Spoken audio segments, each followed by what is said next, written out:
people are not really so organized when it comes to when it comes to where the crowds are to get into the line and to be first come first serve. Yeah, People try to force themselves. that is Yet true. everybody is going to to have the same to go and walk the same um to be at the same place. Yes. And so it was a little difficult really going inside. And so inside I had a wonderful time. Lovely. It was lovely. You know, one of the greatest presentation was when the children circled themselves and they were able to create the map of Africa. You know, that creativity for the first time. I think this was really the try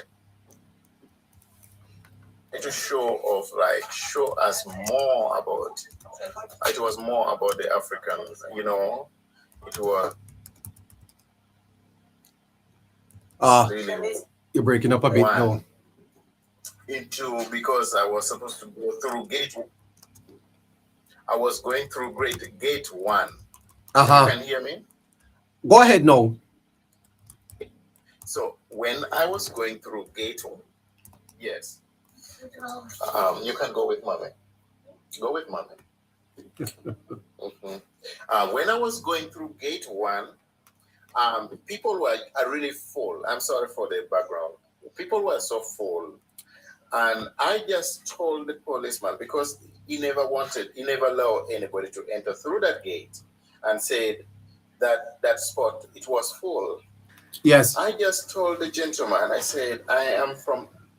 told him, I said, I am from Africa, and this is the game that I want to watch. Yes. I need to be there. And the man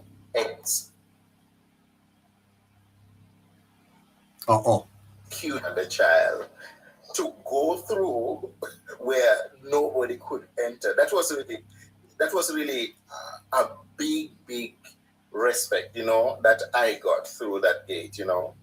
And I really give thanks. You know, it was really, I just told the man that I am from Africa, and so I can't miss this. If you're sending every Jamaican home or not to go through that gate, I have to go through that gate. Yes. No, it is the confidence that most people lack. Yeah. Oh, yes. So I uses that, and I said, I cannot miss, because I want to see the great grand gala, which was, I have found there was a gentleman who sat behind me.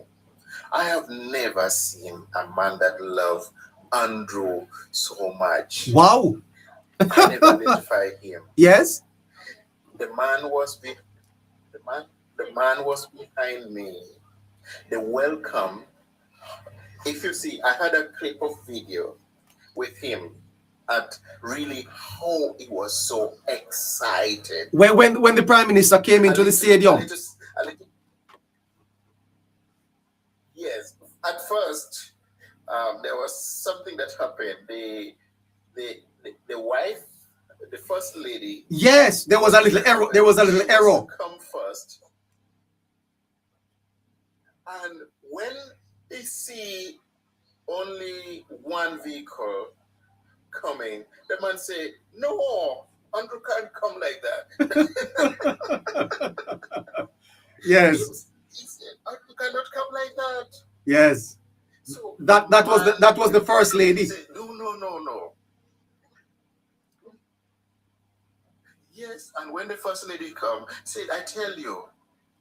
But after the receptions of Andrew, you can see the crowd. You know, I have engaged a little comment, really, on seeing basically how they this is my analysis of the dress code, the Jamaican dress code, the Prime Minister, the First Lady, and Mark Golding, and I'm going to give that little my experience. So when you see the first lady, she has that complexion that really, because she's a little darker, so the green can give, the background can be extremely good. That is excellent. But, like Andrew is a little lighter skin. So if he put on more green, no, more yellow, he would have looked, because of his skin color, he would have not gotten the background well. So he balanced a little with green. So really, it was really fit. What he dressed, and I could see there was a gentleman said,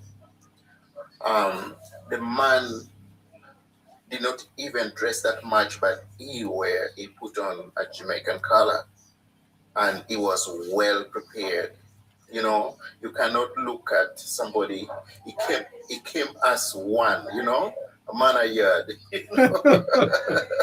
Yeah. It just come when he knows what he wears. Yes, I was so impressed by that. But with I don't see Golding really putting on his color was not really what he wears. He put on more black, and it never really triggered. Is it your first? Is it your first? Is it your first time at the? What he wears, but your first time at the Grand Gala? This is my first time. Yes. All right. Now, what stood out for you most at the National Stadium there on Thursday? What stood out for you most? Okay. I really looked at the young people. Young people, And I'm also inspired because I wanted to be awarded in promoting, developing the young people as much as we can capture them. So one of the things that stood for me was that I see the soldiers put their effort in their presentation. Yes. And this is really what really attracts. It attracts the young people, because most of my students, they always they want to be soldiers. They want to be police. And you see the technology when that airplane comes in and they see all the scene, all that was in place that the JDF really put in place. I tell you, it was one of the best ever presentations from the JDF, and I want to big up the JDF. Really, that captured the young people, and you could see how lively they love to see that. Yes. It is technology. Yes. Technology, and you see that is really what Jamaica needs. The other thing is, I'm sorry, my background is a little noisy, but don't worry about it. That's home, That's home. Oh. How home is like. Okay. So another thing that really, I'm at home. So when you hear the background, don't worry. So another thing that stood for me was the fact that the police also was really, this time the show was much more. I could rate. I give 9/10 to the soldier, and then maybe 6/10 to the police. That is my grade. I'm not gonna mark them easy, but it was excellent. I think Babsy did a wonderful job this time. Mrs. Grange, Miss Grange. Why I was in the yes.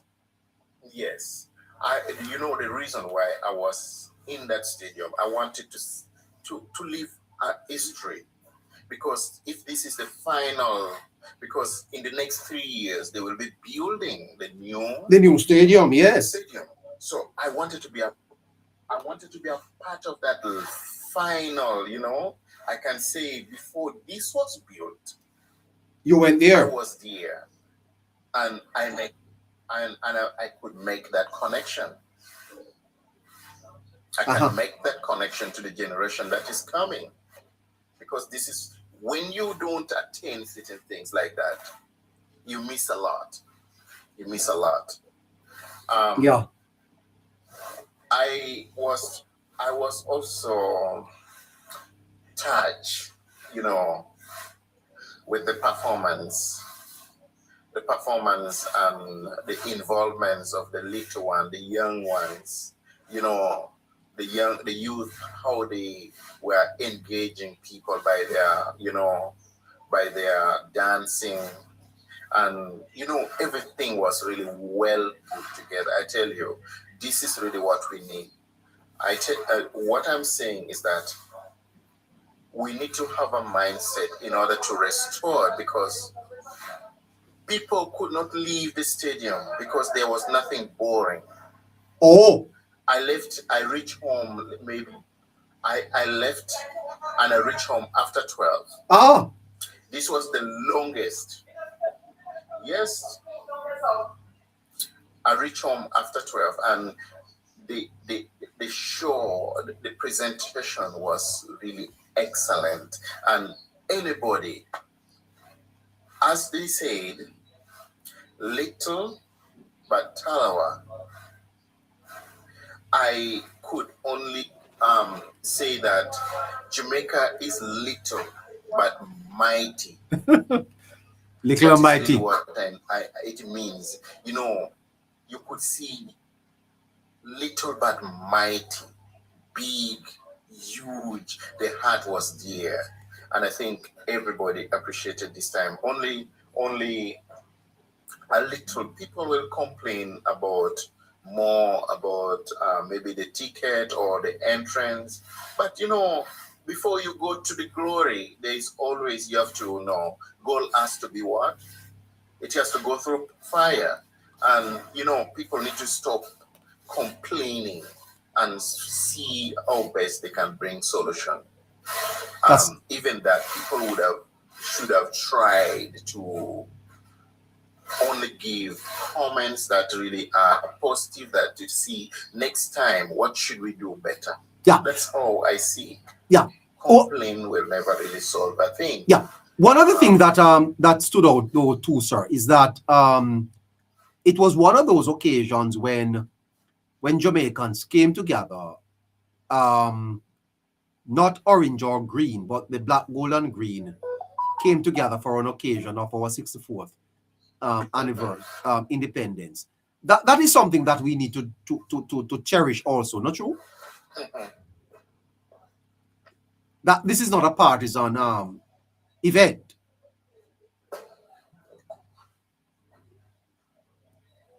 Hello? Mhm. Yes, I'm hearing you. Yeah, I was saying to you that it is one of those occasions when I think my internet.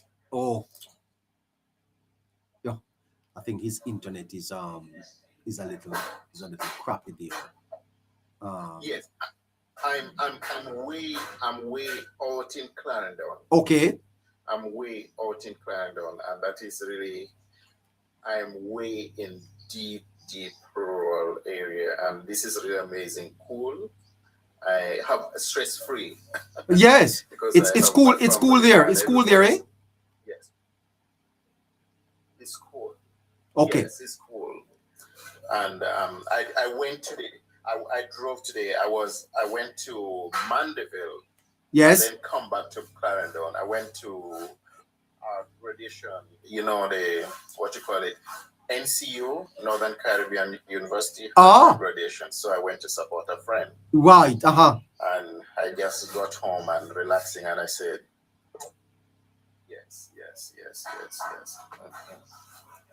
So when you look at the independent, Yeah. as you were talking about, um, I want to remind Jamaica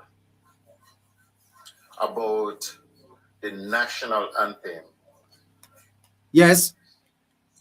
When that when the writer was writing about that,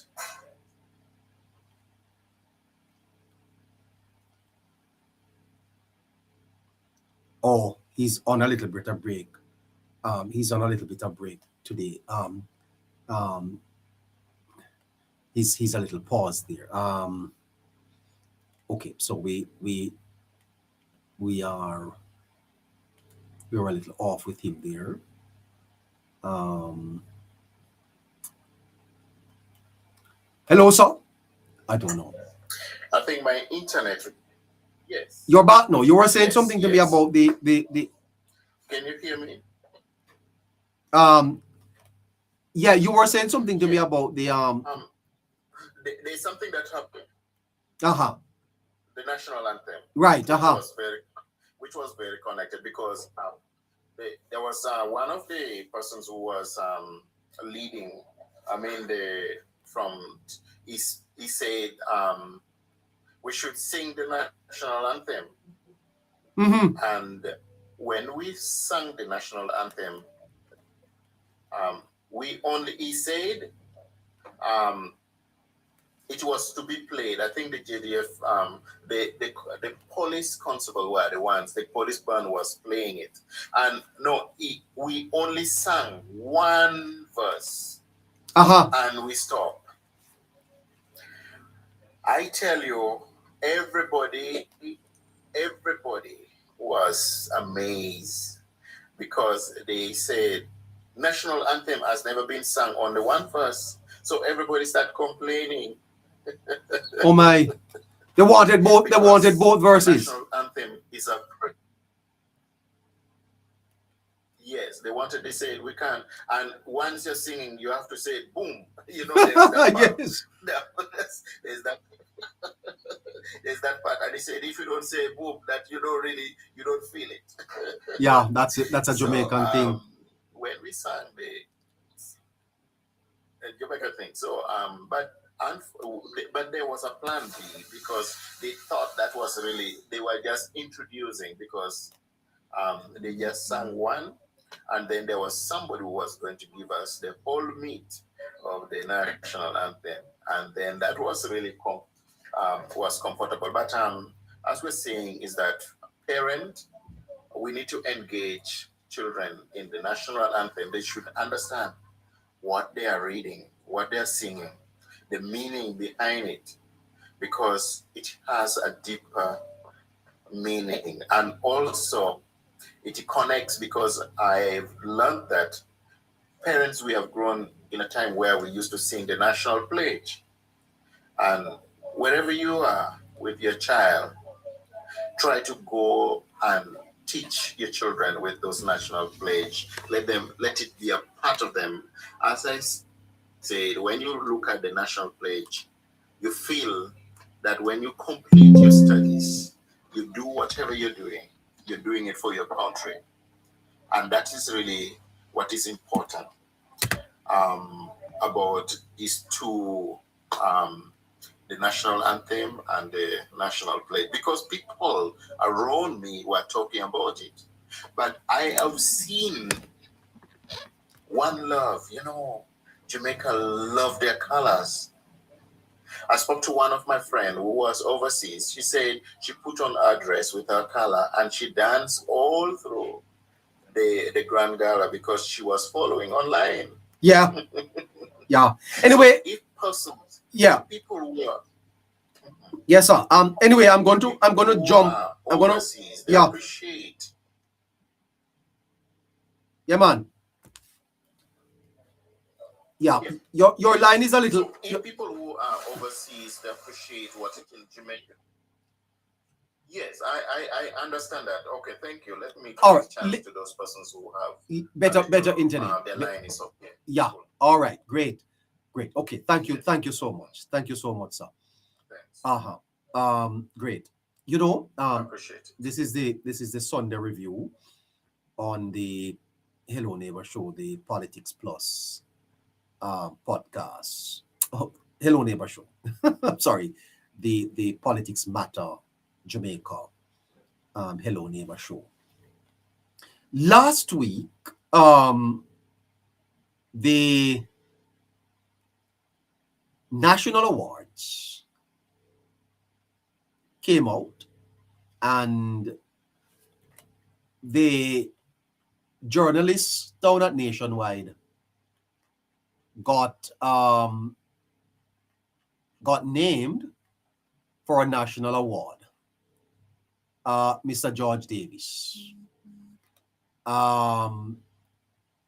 We want to discuss that a little bit. Also, Mr. Vegas. Mr. Vegas is to receive a national award. And then we have the whole matter of the interview between Mr. Hughes and the former ambassador. And then we have the independence celebrations. And we think we can take your calls on about 7 o'clock or so. So I don't know if any of my analysts will be on at that time, but we'll see how it goes. Let's jump in and say good evening to our producer. Producer Caroline, good evening to you. Hi, good evening, neighbor. How are you? I'm not bad at all. You had a great independence. Yes, I did. How about yourself? I know. I stayed home and I reflected a bit. I never had anybody to take me out. Did you?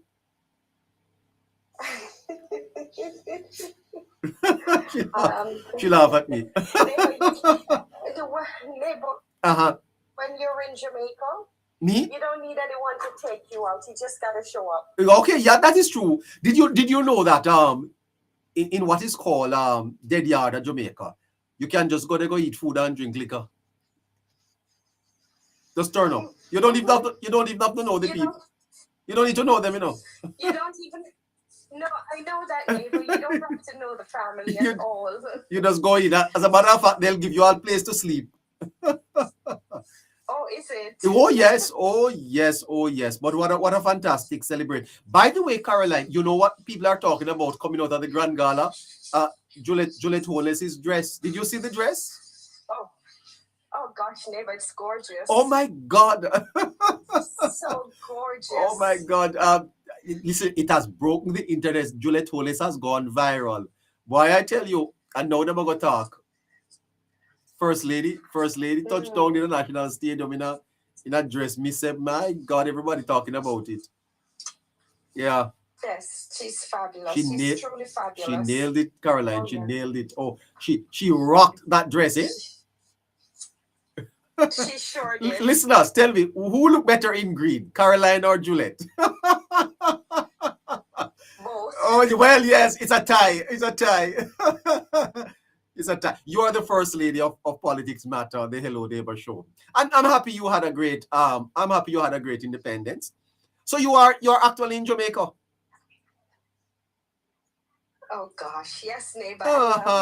Well, that is nice. I hear that you've been. By the way, Keisha celebrated a birthday. Keisha, hello, Keisha. Well, today is actually Keisha's birthday. Oh, it is today. She had a birthday celebration last night. Oh my goodness! And Keisha, you couldn't invite me to your birthday celebration? Did you attend, Caroline? Yes, I did, neighbor. And you never invited me? Well, neighbor, it wasn't one of those parties where you rock your shoulder. It was one where you had to move your waist, not your shoulder. So you are saying I can't move my waist? I have two sons, you know.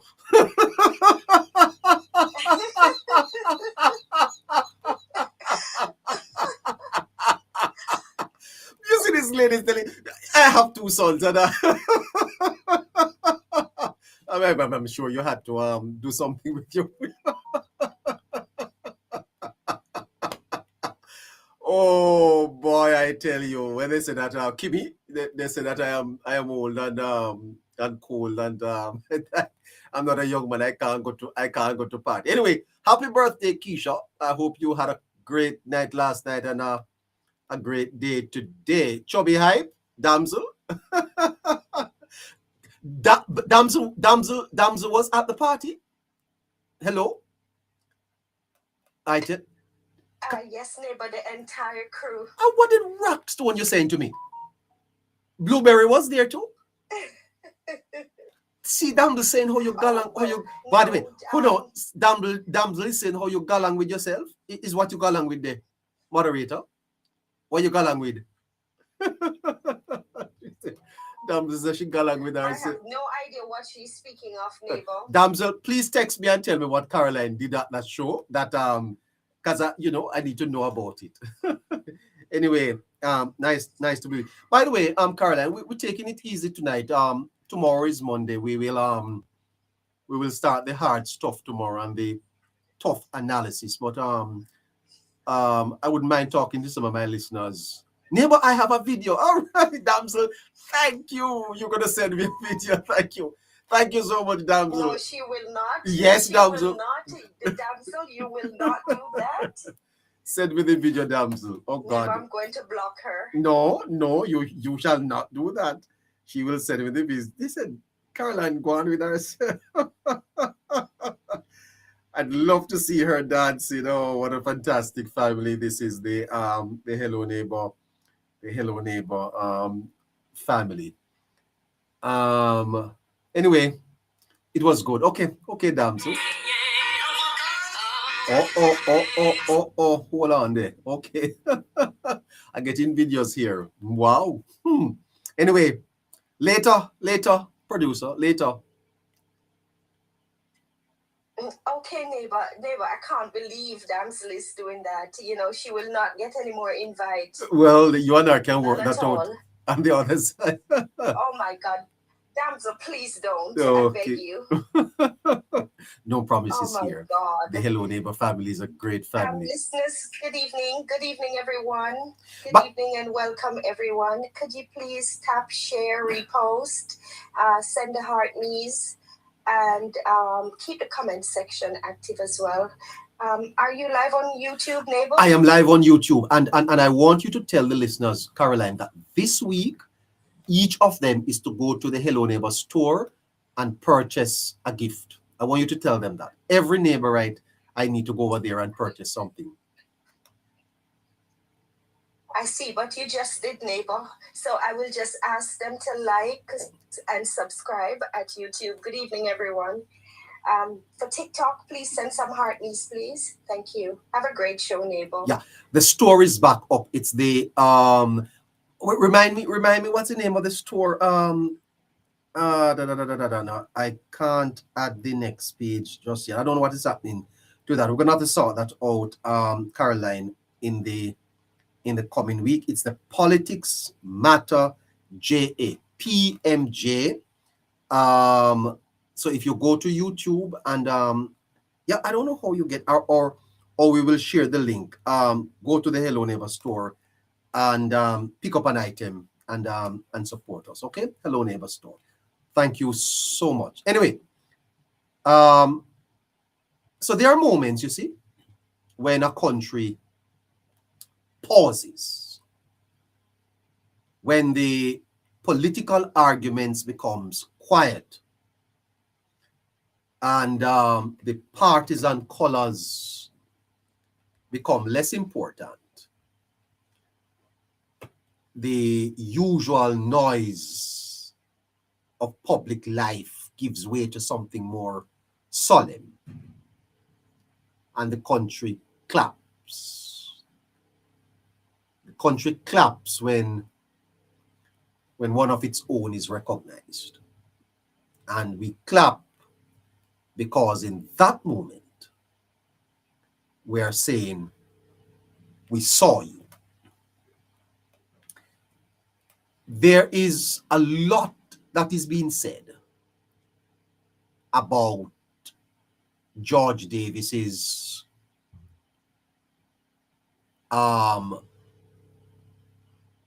recognition. One man has criticized me for commending George, and the PNP people are suggesting that it is political. I think they are wrong.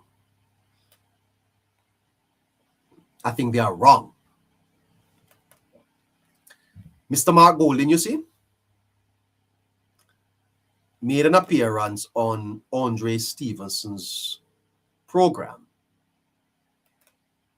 and suggested that Mr. Stevens ought to be given a national award.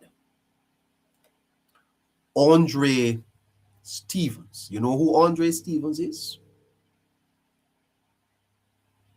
By the way, I am not one that interferes in people's sexuality. Who you carry going in your bedroom is none of my business. I don't interfere with that.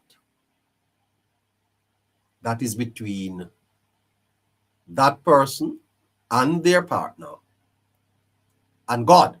None of my business. Who you want to be with is not my business. But I was very shocked when I heard this gentleman admitting something about fish. Now, I tell you, I heard him admitting that he was he swam or he swims. Now, if you go to the beach and you don't want to go into the water, that are your business. I don't busy with that. But I heard him admitting that he's of that proclivity. Well, so it is. But Mr. Golding, when he appeared on Mr. Stevens' program, suggested that Andre be given a national award. For what? Why would Mr. Stevens qualify for a national award and Mr. George Davis doesn't? No, you tell me that. Tell me. Why would Andre Stevens? What national contribution has Andre Stevens made compared to that of George Davis? What? What has Mr. Stevens done?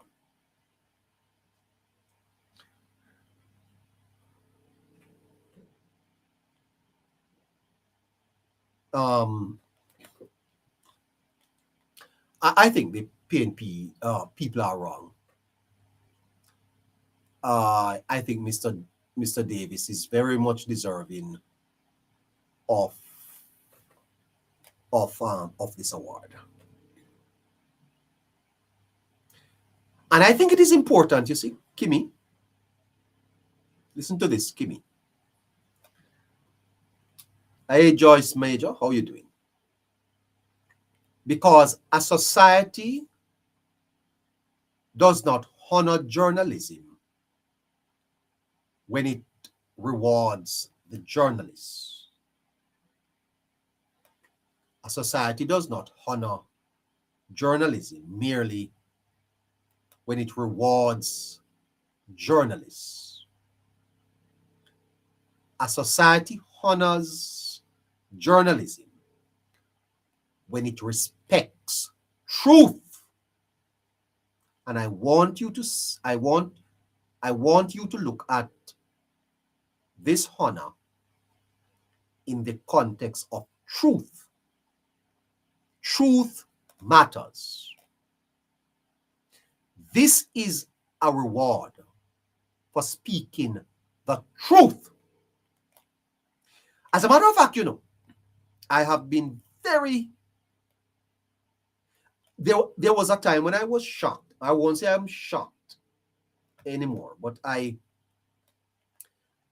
was very impressed when I heard Mr. George Davis coming out in support of the work of the Prime Minister. Not many journalists are prepared to speak the truth. And the honor that is bestowed upon Mr. George Davis, I think, is a testament, it's a reward for truth and not lies. We must not honor lies. We must big up truth. And Mr. Davis will wear the thing, but it's a larger argument about truth. And perhaps that is the philosophical heart of this moment. That the country claps. But what exactly are we applauding? This have nothing to do with nationwide. Nothing. It has everything to do with a young man who decides that he was going to speak the truth. Because it's not about a career, yes, but we are applauding an ideal. And the ideal is that facts matter. Facts matter. And all of you lying bloggers, some of you lie. So till when Sunday come, you take out your heart and leave it at your yard. Because you can't carry your heart go to church, because if you carry your heart go to church, somehow it probably will be converted. So you can't afford to carry your heart go to church. You too lie. And some of you bloggers, you know, are wicked. Some of you bloggers, you are wicked. And you are unpatriotic and disloyal.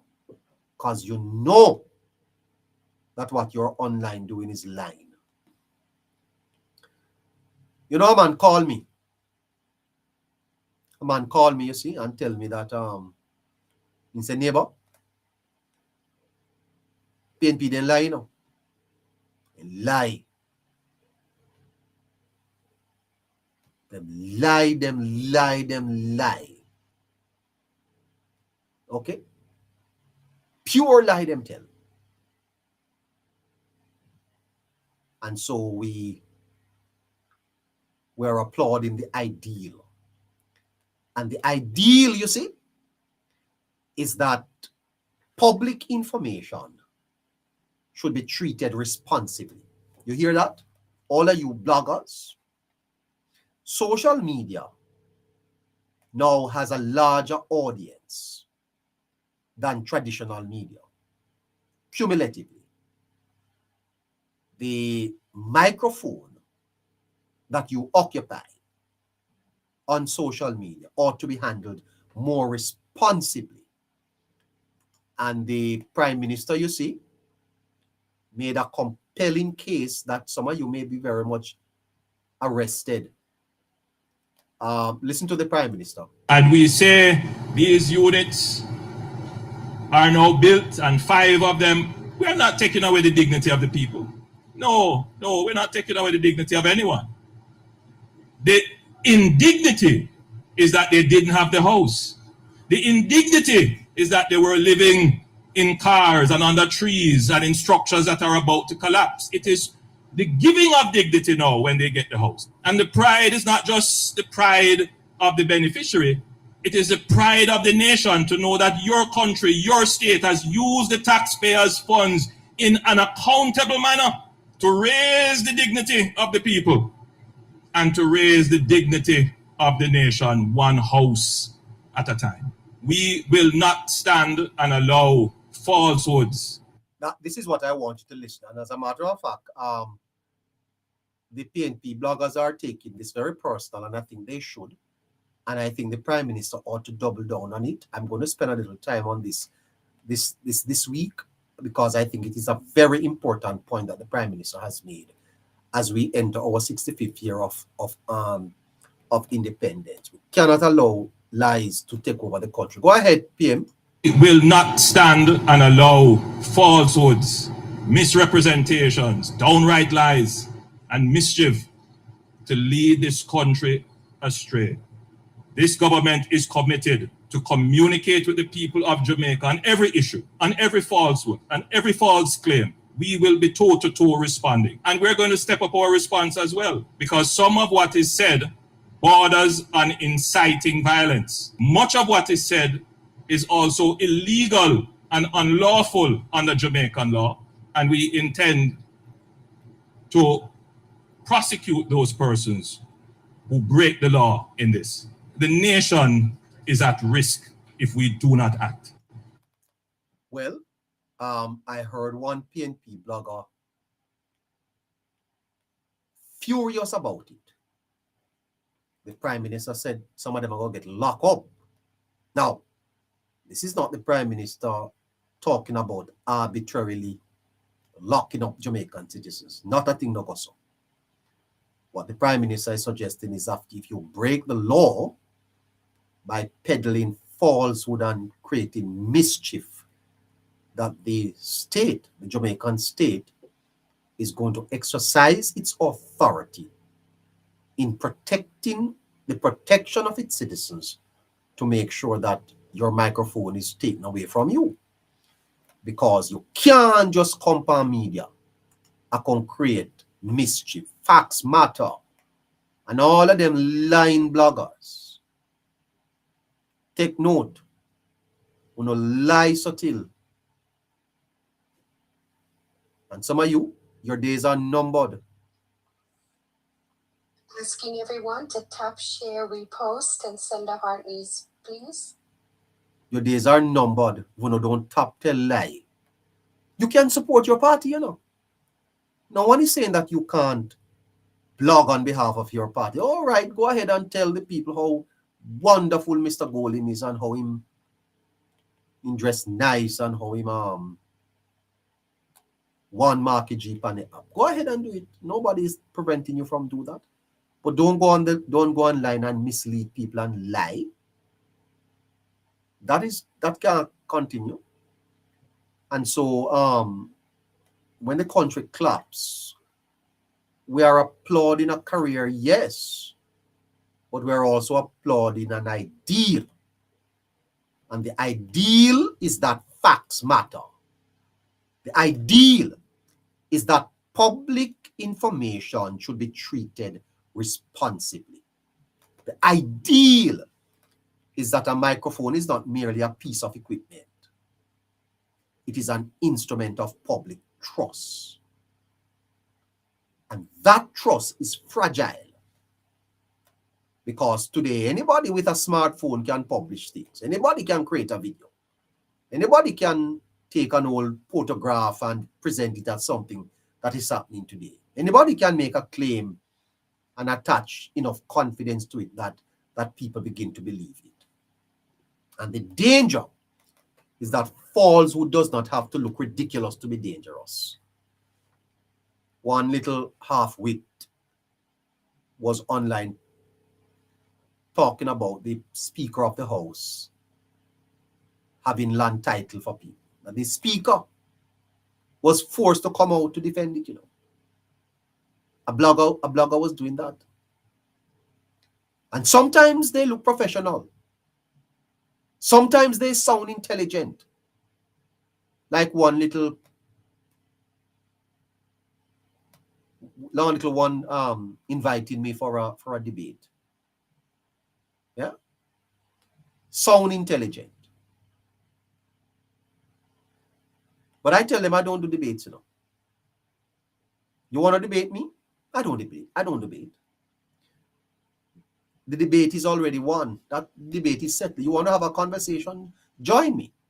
We can talk. Don't bother with the debating. Sometimes they sound intelligent. Sometimes it confirms what we already believe. right? But that's not journalism. Journalism verifies,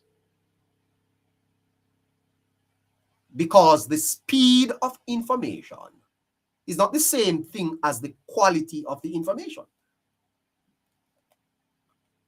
The speed of the information is not the same thing as the quality. You know, there is a blogger, and I will not call any name. There was a story published, you see, that the proposed ambassador for the US was confirmed, and everybody ran with it. Speed, because everybody want to put out the news first, and in the rush to get likes and views, we're misleading people. Being first is not always being right. You can go viral with a lie. Right now, I could go viral with something that I could say. Because I know if I say it, they're going to screen record it and put it out there, and Hello Neighbor gone viral. But I don't need to go viral with lies. Because having thousands of followers is not the same as having credibility. And this is why experience matters. This is why institutions matter. And that is why professional journalism matter. And that is why someone like George Davis matters. Because the public deserves the truth. The public deserves the truth. And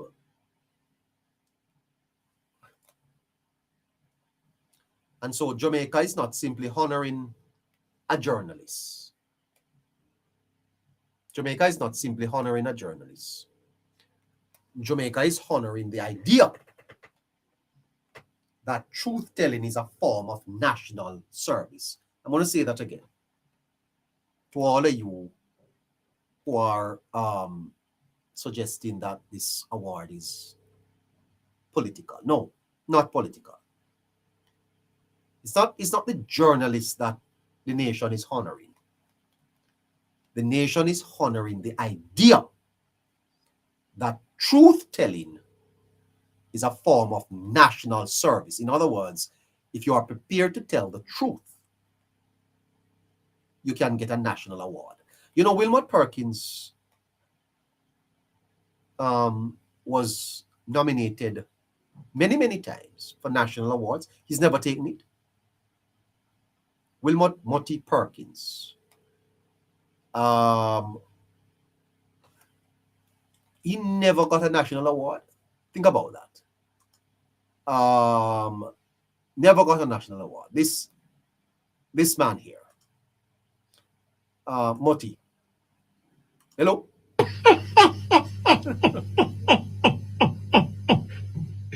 Oh gosh. Yeah. Many times Moti was nominated, and he said no. He said no. The nation is honoring an idea that truth-telling is a form of national service. And so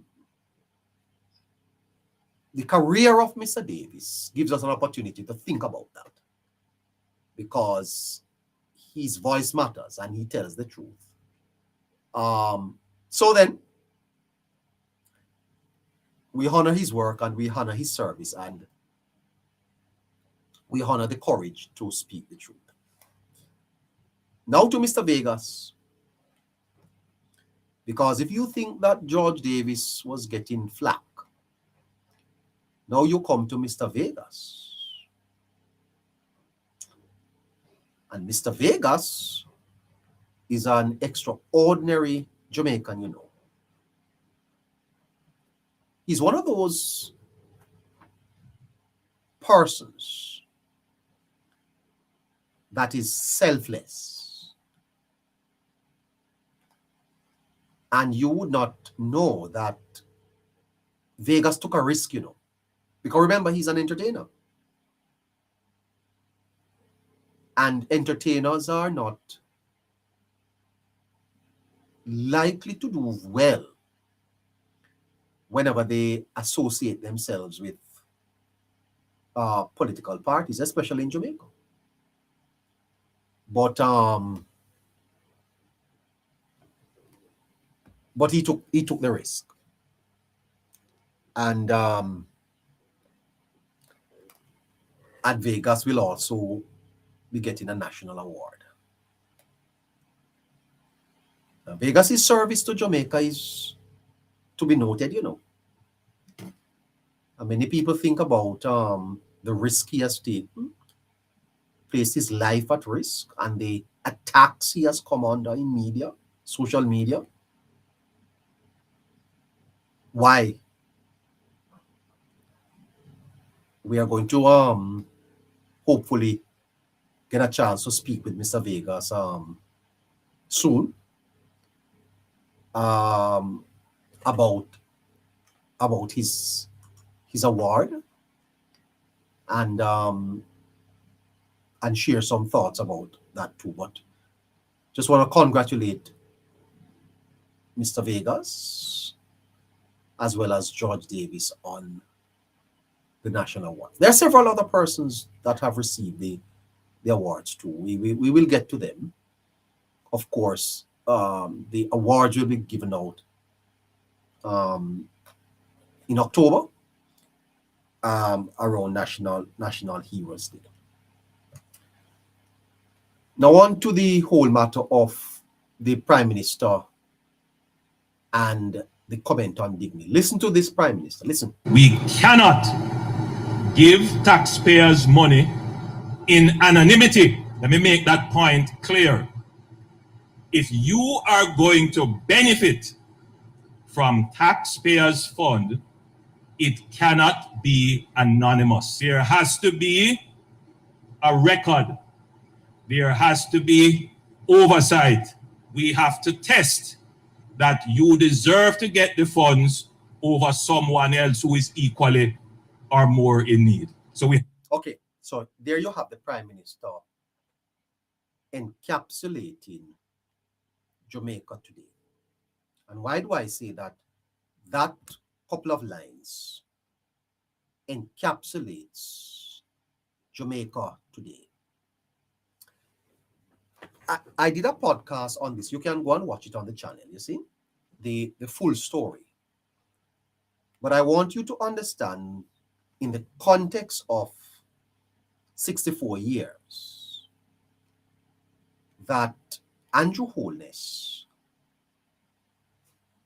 is remaking the Jamaica that many promised. And if you want to know why Holness, by the way, Prime Minister Holness, you see, is on his third term of office. And by all accounts, he's likely to win a fourth term, which would be a record for any prime minister in Jamaica. P.J. Patterson is the longest serving prime minister. He won 3 terms. Holness has won 3, but P.J. served part of Michael Manley's term. Michael Manley took sick in office. In politics, you see, symbols are powerful. As a matter of fact, sometimes symbolism in politics can be more powerful than policy. The People's National Party is a symbolic party, and they are symbolic because they understand the nuances of the Jamaican society, the culture, and they identify more with the Jamaican culture. That Mr. Holness has been able to outsmart the PNP and win 3 terms is an amazing achievement. I can tell you that. Amazing, because the PNP is an identity party, political party. The identity of Jamaica is found in the PNP. Part of why the PNP is not being successful now, is that philosophical idea has changed with the generations. I can tell you a little bit more about that at another time. But you don't have to necessarily write what is called manifesto to win elections in Jamaica. No, you don't need. A song has won an election in Jamaica. My leader, Barnia. That song won the election, not the policy. The Jamaica Labour Party, the Jamaica Labour Party always writes very good manifesto with Mr. Siaga. And the media always pressure Mr. Siaga to put out your manifesto. Put out your manifesto. And then when the party put out its manifesto, the PNP thief the ideas, put enough of them manifesto and play nice music and win the song. In the last election, I heard Labour Right singing the PNP Blood and Fire song. A song can win you an election in Jamaica. Maybe one of the only country in the world. Symbols are more powerful than policy. Imagine that. And Mr. Siaga, you see, was read by many as the outsider.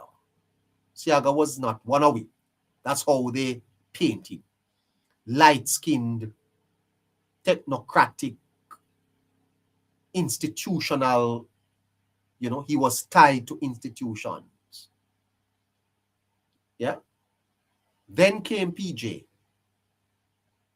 He resigned from the Manley government in a bit of a disgrace following a scandal. And what did he say when he was leaving? That he shall return. And return he did. Return he did. I shall return was prophetic. Did Mr. Patterson return? Yeah. 3 consecutive election PJ won. And when Mr. Patterson came, you see, Mr. Patterson came with a powerful symbol. A branding that was unbeatable.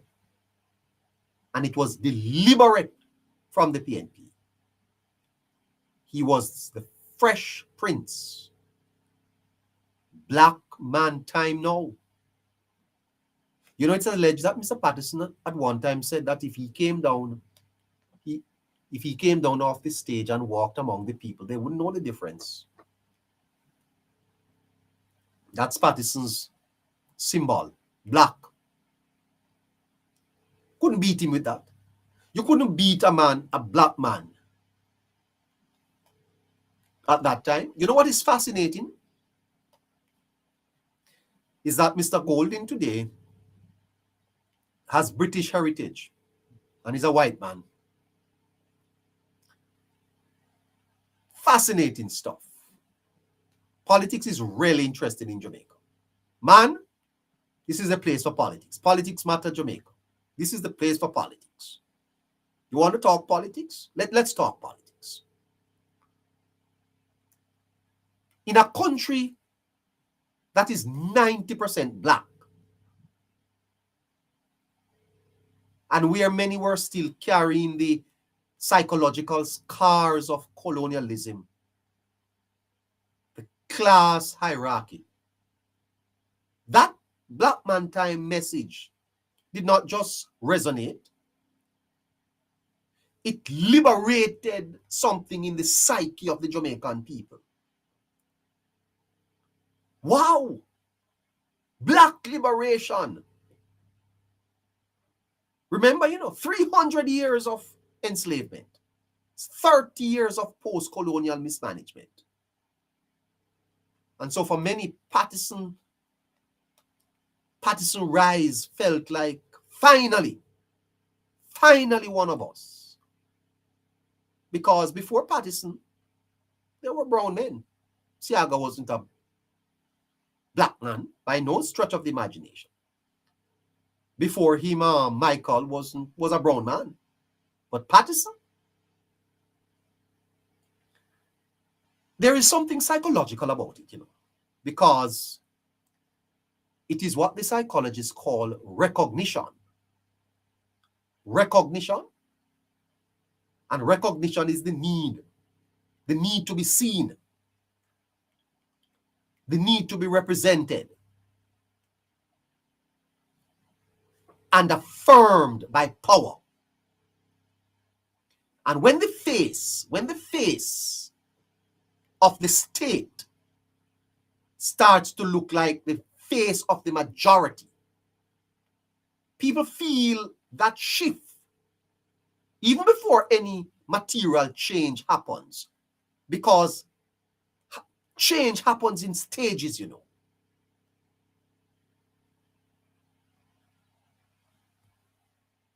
But here lies the Neighbor, please allow me to interrupt. The live stream is very inactive. Listeners, asking each and every one of you to press that join button at the top and send a heart me. I think it costs maybe a coin or so. Or send some gifts and tap the screen, please. Give me a minute, neighbor, because it's very inactive. Come on, listeners. Let's do this. Okay. The algorithm is not recognizing the live. It's because it's inactive. Can we do this, please? All right. So we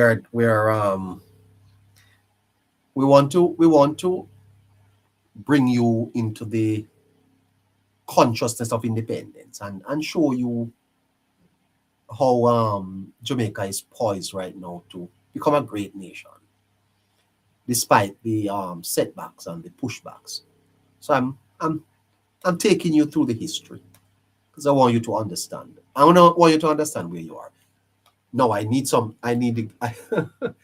okay, thank you, gracious Peacock. You see that? Thank you so much.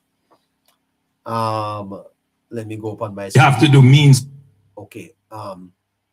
All right, let's hold on to that. YouTube, we're trying to get If you are going, we cannot. Okay, sorry about that. Okay, let's see what's happening over here on YouTube. Hello, the joke is PJ Patterson gave Jamaican Mark Gold, and I wonder what PJ called that. All right, true, I hate them. Yes, he said it. I heard him say that when my ears. I was so sorry for Mr. Siaga during those times. Cindy Lynch, you heard him say that? That's true. How I dislike PNP. Can't stand to hear their name. That was MO of the Nazis. Okay. Good evening, my friend, neighbor, and everyone. Thanks for the information. Thanks. Calvin Marby, thank you so much. Gatwick, it was Mr. Vegas who inspired many to step out and talk up. He was a true ambassador to Jamaica. Neighbor, blessings on Mr. Vegas. October, okay? All right. I see so many comments over here on YouTube. Well, thank you, TikTok. Thank you so much for all the support. All right. If you are on YouTube, the Politics Matter Jamaica store is open, and I want you to go there and purchase something. Okay, you must purchase something to support the program, or you can send your gift to the Zelle account. The number is going across your screen. All right. Will you do that? Can you do that? I'm sure you can. I am sure that you can. And I want you to make sure that you register your support. Moderator, producer, can I move on? Yes, go ahead, please. All right. Now, herein lies the philosophical trap. And it is that representation is not the same as redistribution. Because when a symbol becomes mistaken for the substance, the difference between the PNP and the Labour Party is that the PNP is symbolic. The JLP is substantial and substance. The PNP is hype. PNP is hype. And they can fool people with them hype, you know. I listen to Mr. Crawford. I'm going to do a piece on him. I don't know why he won't come up here and talk to me. That is the trap. Representation is not the same as redistribution. When symbols are mistaken for substance, we stop asking harder questions. Black man time now. When we heard that it was black man time, we thought that it was our time to shine. Economic time, ownership time, dignity time. And I never forget Mr. Patterson's in Halfway Tree talking about more man have car, more man have more phone. You take out your phone. It was Roger Clark who said you take out your phone. The one in this hand, one in the hand, and one is to take out hello, hello, hello, hello. That is the nonsense that we came from. Two phone is what? What the hell is two phone? And more man have more gal. More man have more gal. Oh boy, I tell you. More man have more gal. That's indignity. And you know, I tell you the truth. Listen to the Prime Minister as he addressed this matter of dignity. You hear? Because there can be 1,000 speeches written from a few lines, you know. But I sometimes have to work hard, you know, because I have to do so much thinking and research for you to come up here. You have to support the program a little bit more on that, you know, because I tell you the truth. It's hard, you know. It's hard if you're going to produce a great show. Listen to this. Oversight. We have to test that you deserve to get the funds over someone else who is equally or more in need. So we have to do means test. So when we build this and have this ceremony, and we say these units are now built and 5 of them, we are not taking away the dignity of the people.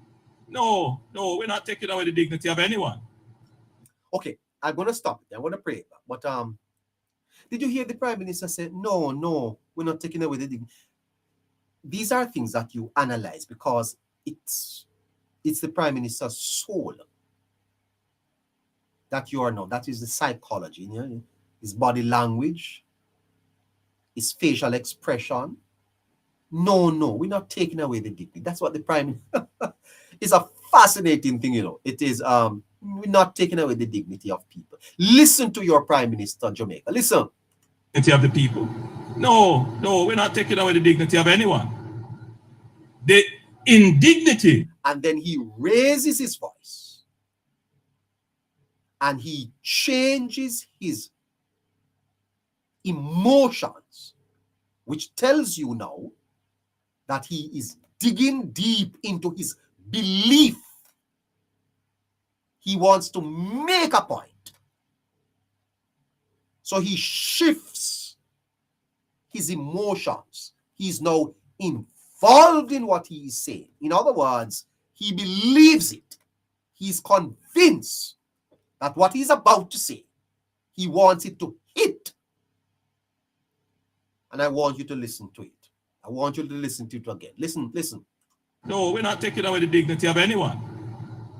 They are not. Hold it a little. So when he says no, you notice he repeats the no twice. That is important. Okay? Because he is now feeling it.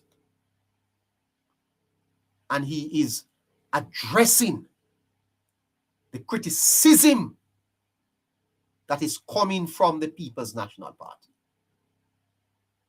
And oh, my brothers and sisters, Jamaicans have suffered. Oh, man, I feel my preaching coming on here. Jamaicans have suffered, you know. Oh, this nation is owed an apology. Such a great nation, such a blessed nation, but poor leadership. We have had very poor leadership. And I believe that God has blessed us with a pretty decent leader.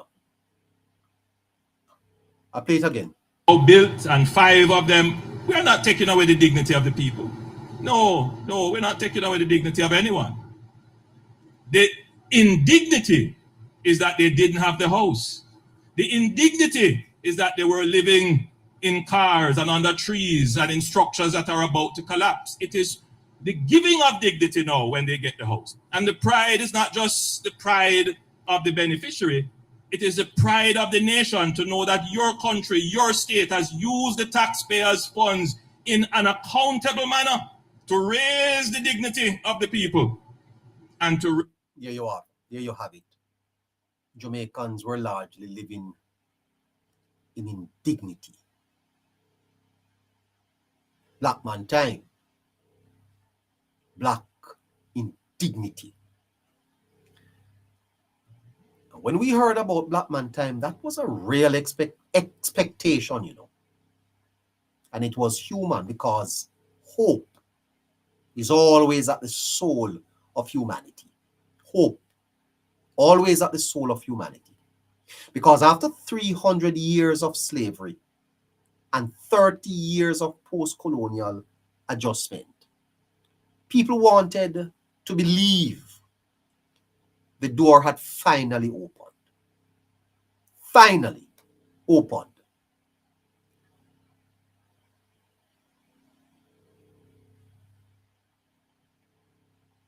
But there's a danger. And the danger is what we call clientism. And when a leader comes in on the wave of identity, in other words, Patterson came and identified with the blacks. Symbolism. The easiest way to maintain power is not through broad structural change, but through patronage. PJ did not win by changing the lives of the Jamaican people. I would not be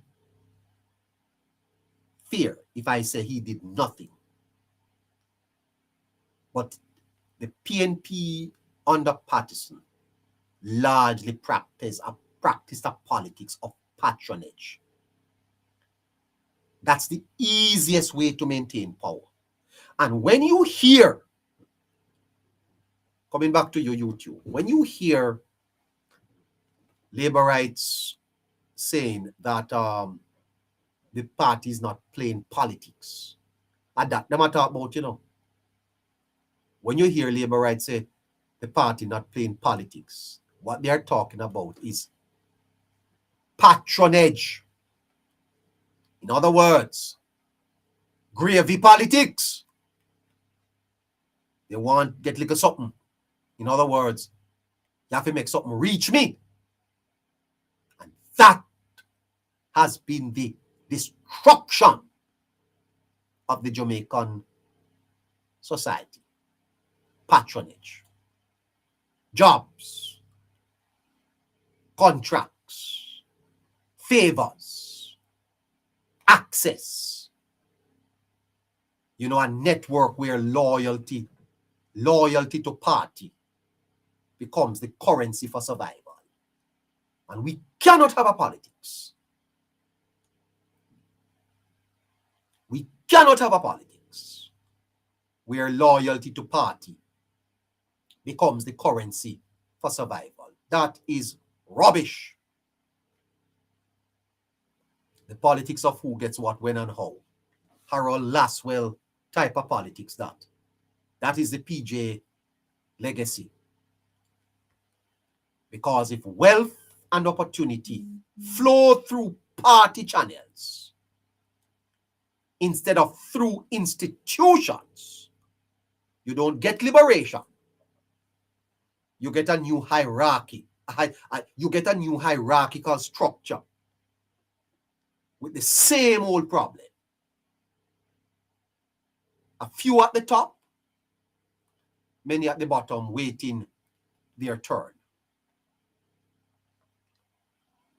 And I want to benefit from tax. I want you to listen to the Prime Minister. This, Jamaicans, is the only way. We cannot.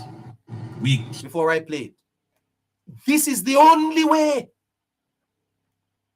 that Jamaica is going to change. And when I heard the Prime Minister say this, I said, yes, this is the Jamaica that we want.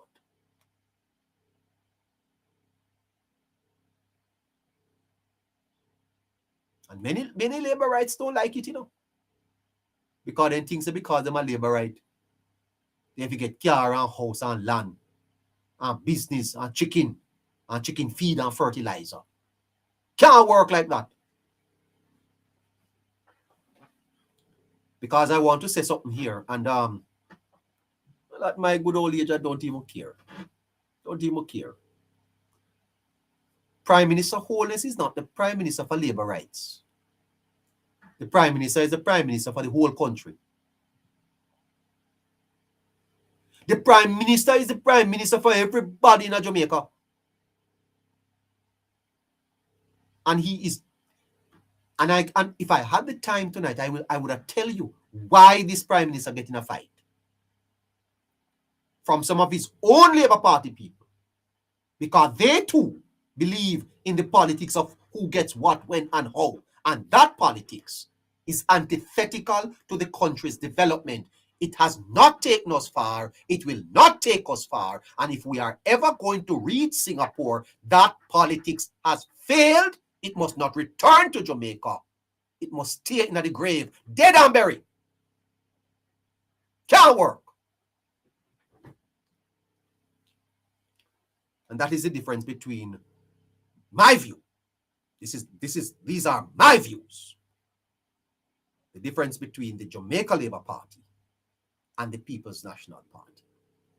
One party is patronage politics. The other party is what the Prime Minister is about to say. By the way, one of my listeners, she says she lives in Spanish Town and her condition is bad.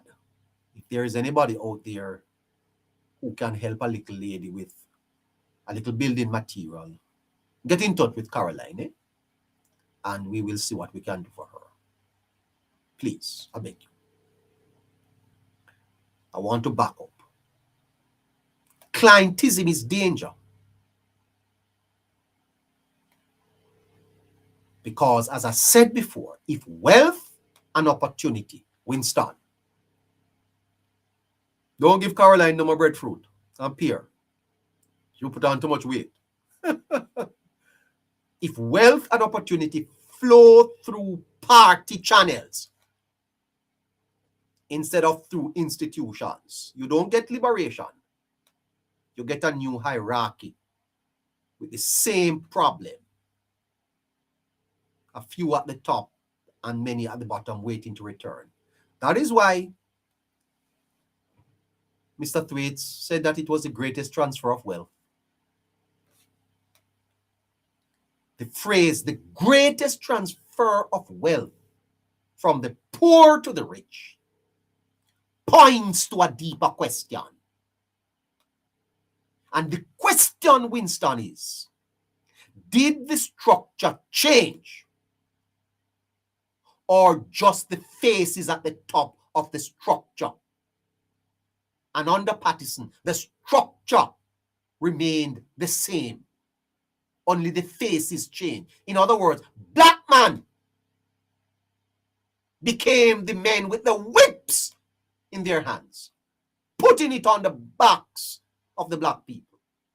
And one of the amazing mystery, you see, of enslavement is that 2 black men would be out there in the field, and tomorrow him and you was in the field yesterday and he get a promotion to be a whip man. And don't ask if him not put the whip over your slaves. Start beat slaves. You know, there's a phrase that is not very popular. It says a country spells disaster when the slave becomes the master. Think about it.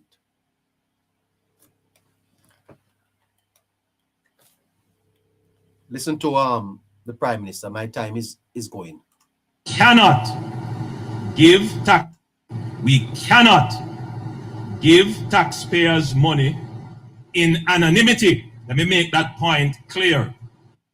You hear that? We cannot give taxpayers money in anonymity. In other words, if you are going to get a benefit from the state, it cannot be patronage. You now go get it. Some labor rights not like that. And PNP hate it. Because some labor right thinks that because them a labor right, they are entitled. They are entitled to get the house. How me now get no social house and me a labor right? How me now drive car and me a labor right? How me now get land and me a labor right? No, that is not how you get it. Can't get it so. Say it again, Mr. Prime Minister. I'm here. Say it again. We cannot give taxpayers money in anonymity. All right. So when you turn up at your member of parliament office and you want 100 chicken, and the member of parliament say, no man, but you have to go through the system. Say, no, you hold your vote. Now vote back for you because you don't give me no. Dr. Holness, now ask you this, could probably have won 45 seats in the last election if he was playing politics. Because all he needed to have done was to run with it, like Omar Davis. Run with it. Run with it and win 50 seats. But guess what? That is how you must judge a leader. An independent in independent Jamaica. Some of you bloggers feel say, boy, you're the power line of blog for the party. And somehow, you know, you're entitled to this and you're entitled to that, and can't happen. And it doesn't happen either. Sweat on your brow, you eat bread. Run with it. Could have said to the finance minister, you know what?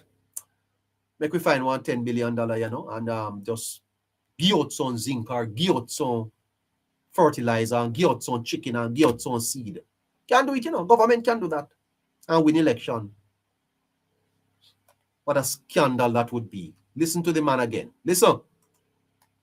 We cannot give taxpayers money in anonymity. Let me make that point clear. If you are going to benefit from taxpayers' fund, it cannot be anonymous. There has to be a record. There has to be oversight. We have to test that you deserve to get the funds over someone else who is equally or more in need. So you hear that? No, that's not politics. That's governance. That's how you manage taxpayers' money. Congratulations, Dr. Holness. And Jamaica better line up to this new reality. Take off your green shirt. Green shirt no entitle you for anything. Blowing vuvuzela, vuvuzela, don't entitle you to nothing. Jumping on a bus and hanging out of the window and packing up the National Stadium, that don't entitle you to government, to taxpayers' money. Shouting, shower, shower, shower, that don't entitle you to taxpayers' money. That is not it.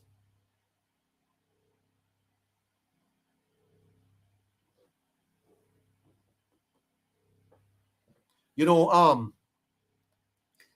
a man by the name of Fanon, Fanon, he asked a question in a book he wrote, The Wretched of the Earth. The Wretched of the Earth. And Fanon warned, you see, that political independence without economic independence creates a national problem. And it mimics the old colonizer. You can grow the economy and the people are still pauperized and poverty. Because you know why? They don't own anything.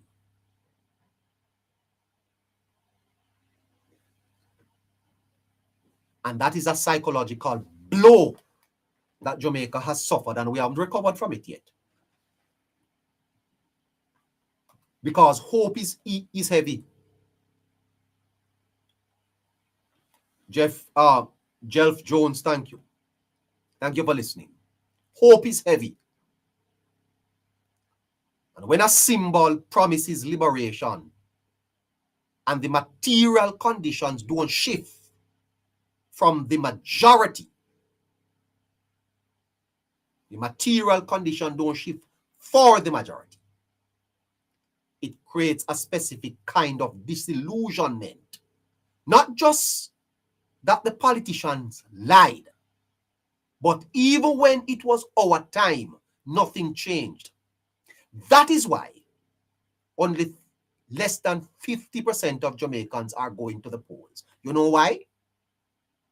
You know why Jamaicans aren't bothering to vote? Because of cynicism. Cynicism to the idea that no one can change anything. And cynicism is the death of civic life. People doing business anymore. Because under the 18 and a half years of the partisan government, Jamaicans felt disillusioned. They had such hope in the promise of black liberation, and it was dashed because of the patronage politics practice by that administration. And here comes Mr. Holness trying to change that culture. And the people don't like him for it. They don't like him because you must just get government house. No, just get it. My understanding was that at JUTC, many people were getting salaries and never turned up for work. Many people at the National Solid Waste Management Authority get government money and they never turn up one day for work.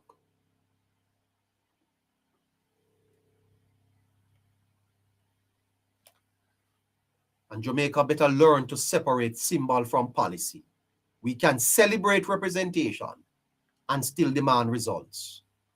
Clapping for the face is not the same as auditing the budget. We must reject clientism. A country cannot be liberated if your house, your job, or your road depends on which party you support. Institution must outlive personalities. cannot be liberated. When if the Labour Party is in power, your road no fix. And if the Labour Party in power, you can't get one house. That a rubbish. And we must redefine what black man time means. If it means anything, it must mean ownership. If it means anything, it must mean a title to your land, capital, education, businesses, not just access to the Prime Minister's office.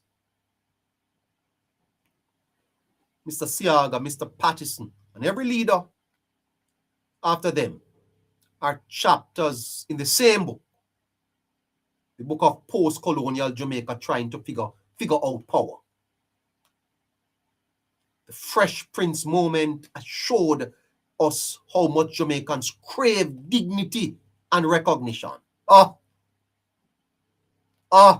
people craving dignity and recognition.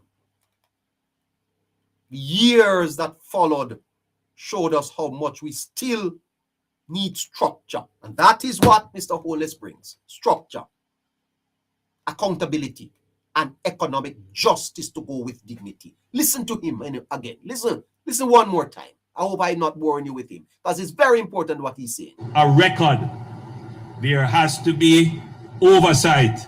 We have to test that you deserve to get the funds over someone else who is equally or more in need. So we have to do means test. So when we build this and have this ceremony, and we say these units are now built and 5 of them, we're not taking away the dignity of the people.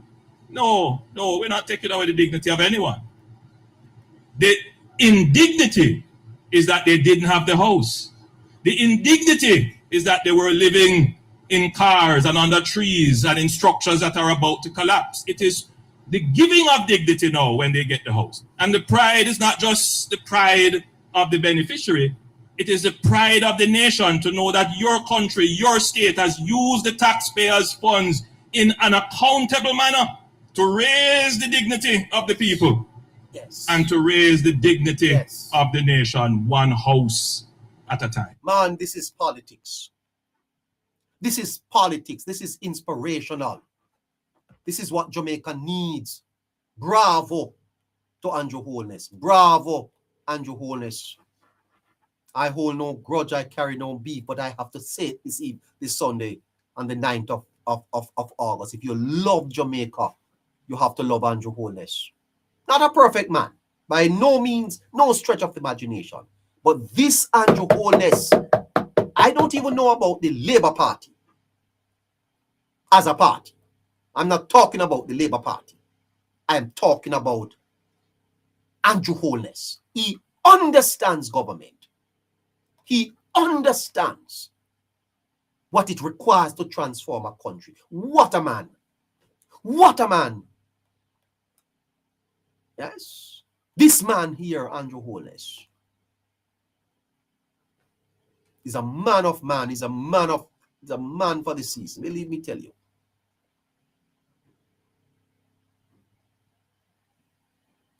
Wow. I'm impressed. I tell you the truth. I am impressed. I'm impressed by what I'm hearing here. I'm sorry, I'm having a little bit of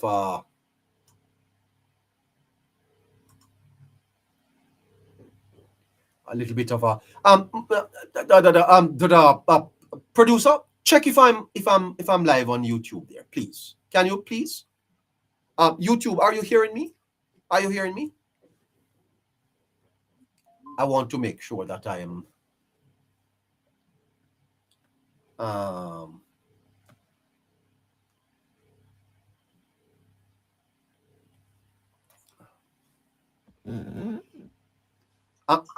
yes, neighbor, you're live. I'm live. Okay, thank you so much. Great. Yeah, what a man. Yes. And if you wanted any, let me tell you something. This is politics at its finest. I've never heard a Jamaican Prime Minister speak like this. Never heard it before. And I will tell you this. This man deserves your support. He deserves the support of the nation to continue the work of building Jamaica. If you are a patriot, if you are a nationalist, if you believe in Jamaica, this is where you should put your support. Back him to do it. Back him and do it. And cut out the nonsensical argument about politics and party. What the hell party has done for you? Party can't rest, party can't do nothing. What you need is a man. God has always had a man. And Jamaica, I believe, we have a man. We have a man who can do the job. Foolishness with party. Don't want no party in Jamaica. What we need is someone who understands what government is about and can do the work appointed to do. What a man. He's an inspiration. I tell you the truth.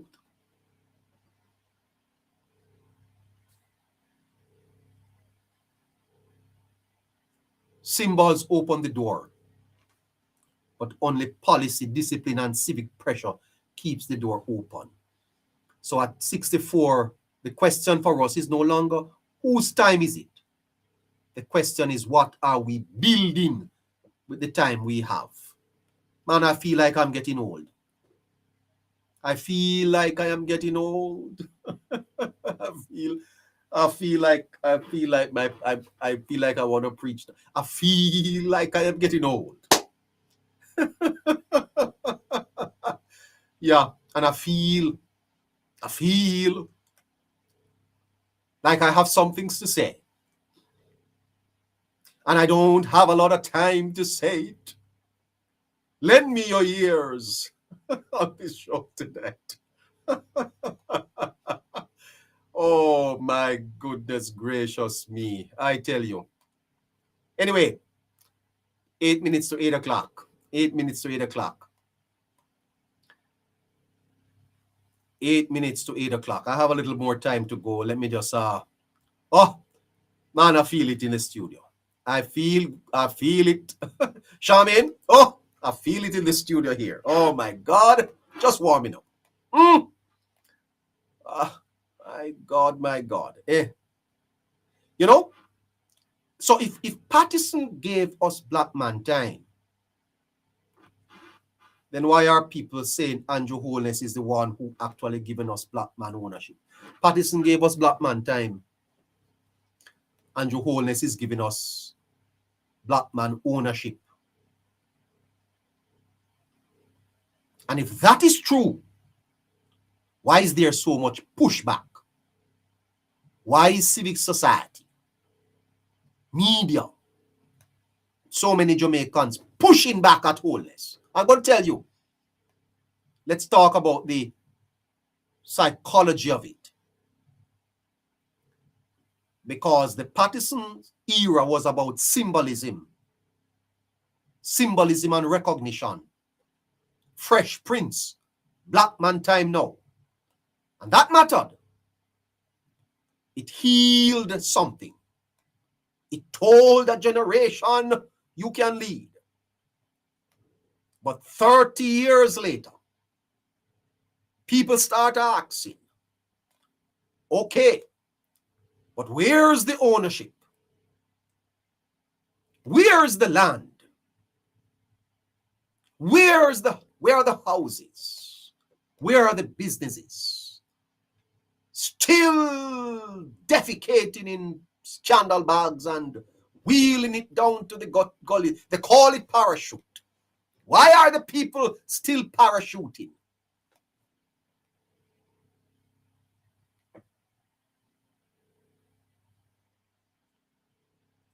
And here comes Andrew Holness. The argument now is Holness isn't just talking representation. He's talking assets.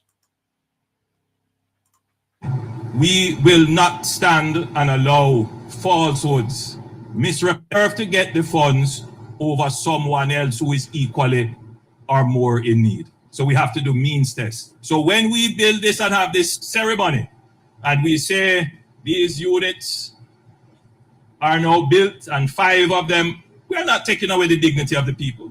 No, we're not taking away the dignity of anyone. The indignity is that they didn't have the house.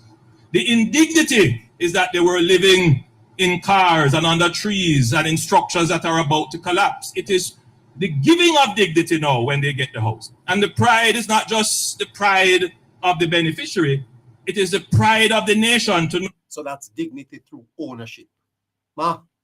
Dignity through ownership.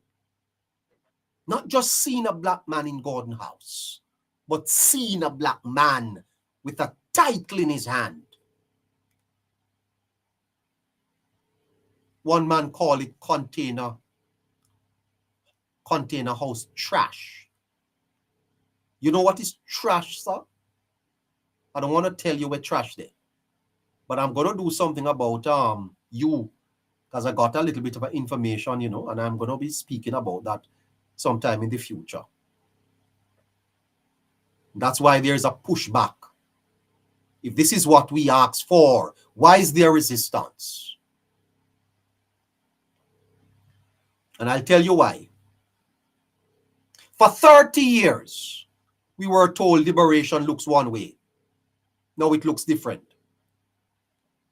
And when the delivery doesn't match the story in your head, people reject it, even if it is good. Psychology calls that it can't be real because it doesn't feel like what I expected. Because if power was about who you know in the party, and now power is shifting to what you qualify for, listen carefully. That's a shift that has taken place. Listen. Cannot give taxpayers money in anonymity. Let me make that point clear. If you are going to benefit from taxpayers' fund, it cannot be anonymous. That means, Jamaicans, labor rights, this is for you too. The end of clientism. That's what Holness just did. He killed clientism. Done. That's the new Jamaica that is emerging, and it hurts. It is painful, but it is necessary. After Hurricane Melissa, let me tell you something. You know why some people don't get no help yet from the hurricane? You know why they don't get no help yet? Because clientism done under Holness. You have to qualify for it. After Gilbert, Jamaica got more zinc. The amount of zinc Jamaica get could have built house everybody in Jamaica. And one of the worst scandal we have had in this country is the zinc scandal. Where is zinc there? Where is zinc there?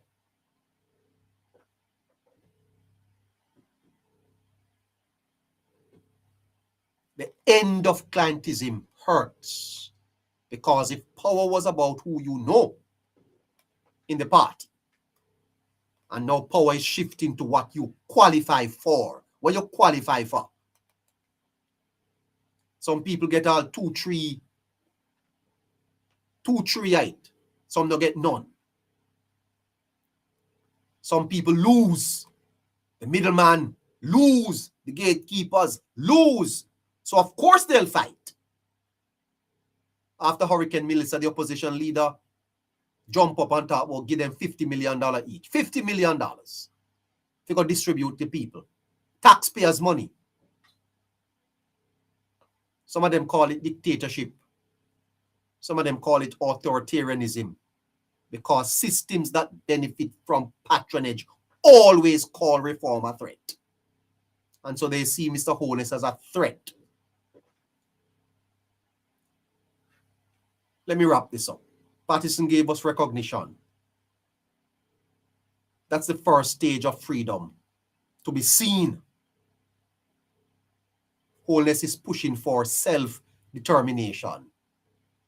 That's the second stage, to own, to build, to be independent of party and patron. No man, nobody enough say a party give you no house. Go build your house yourself. You want a little assistance and you qualify for it, you get it. Go work. Go and get a job. Go and build your house and buy your own car.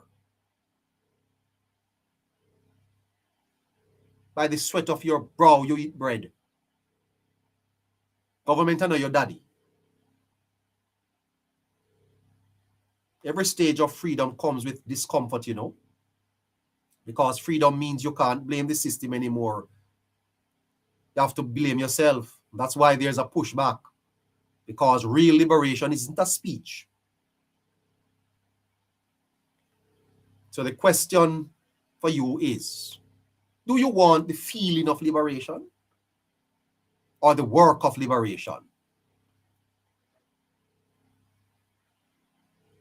Patterson opened the door. Yeah. Wholeness is walking the nation through it. With keys in our hands. That's the argument. Tell me what you think. The lines are open. This is Politics Plus. Conversations that matter. Like, share. Support the live. Send a gift. We're here for you. We want to talk to you.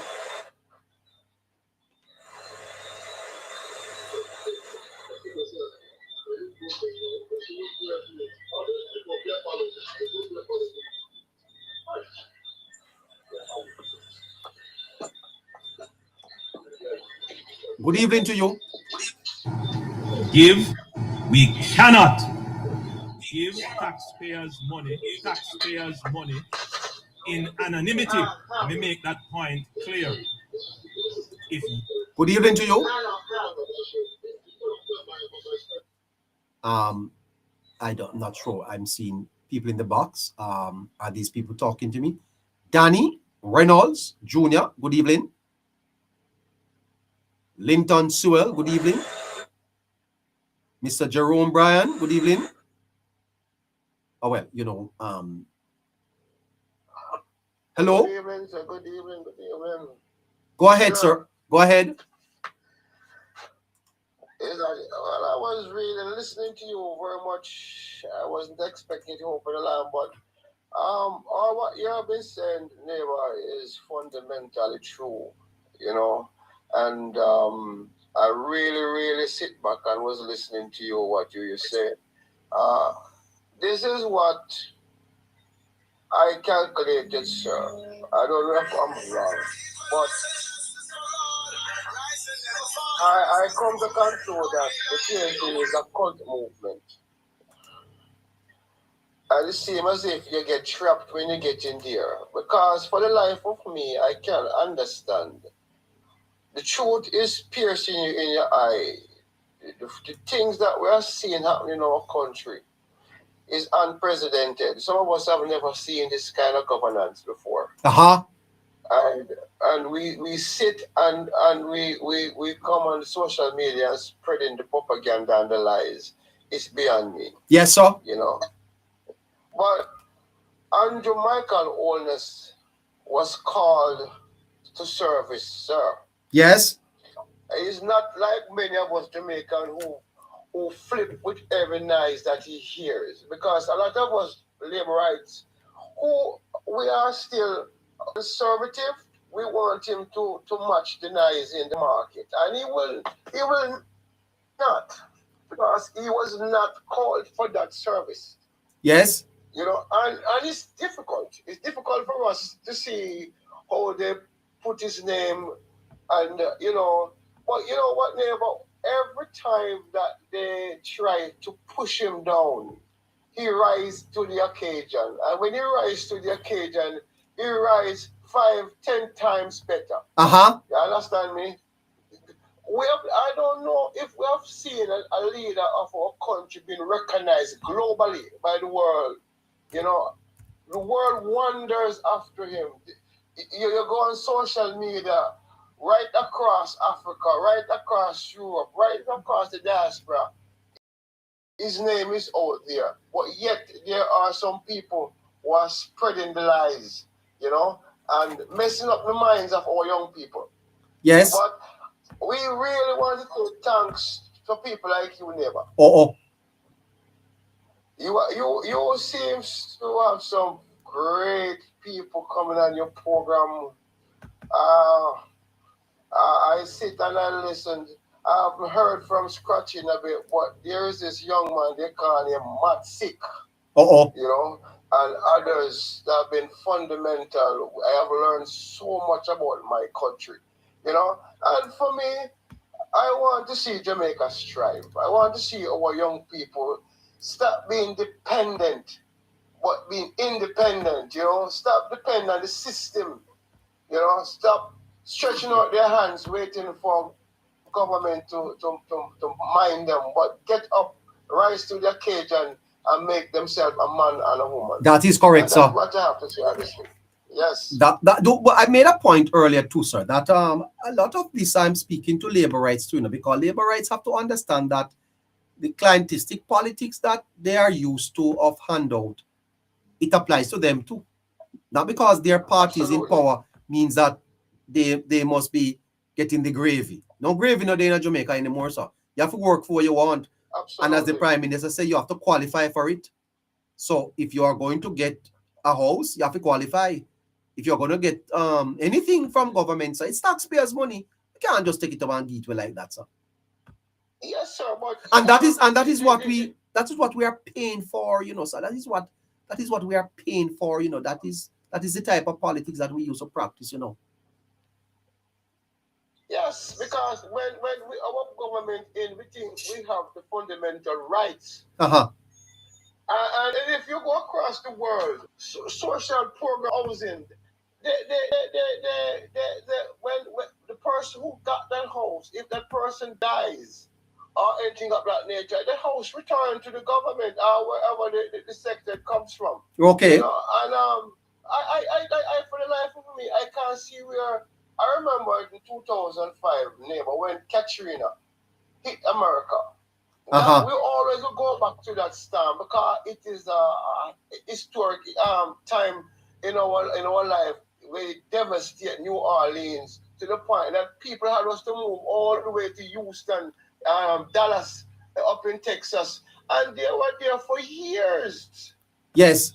For years. I mean, lives were disturbed for years, and for me, people sitting in Jamaica think the government should take some taxpayers' money and give them house. Yeah. Can't work like that, sir. What can go, sir, neighbor? Can't go like that. It doesn't work like that. Yes, and that is part of. We have to change that, sir. The government is doing great. The mindset have to change, neighbor. It have to change. The mindset of our people. We need a reset. We need to reset our mindset. That we are not automatically qualified because our party is in power and as a people. What I do is in Bermuda going over 10 years. And what I do notice though, what I would like this government as a beach, which is a public beach, neighbor. Yes. I would like to see that they keep that beach public. Because, things has been changing, yes, but we still have that issue in Jamaica where all the beaches practically that we used to know are now being privatized. Mm-hmm. And that shouldn't be so. That shouldn't be so. The people of Jamaica should have access, free access. Well, I think there was a legislation, that gives them access. I'm not so sure about it. I would have to research it for you, but I think there's some changes to that. Well, we have to, neighbor. Yeah. We have to. Because even this rich country of Bermuda, every beach is free. Okay. Look, regardless of if there's a hotel there or whatever Or the case elderly, may be. we will Uh-huh. climb up. Right?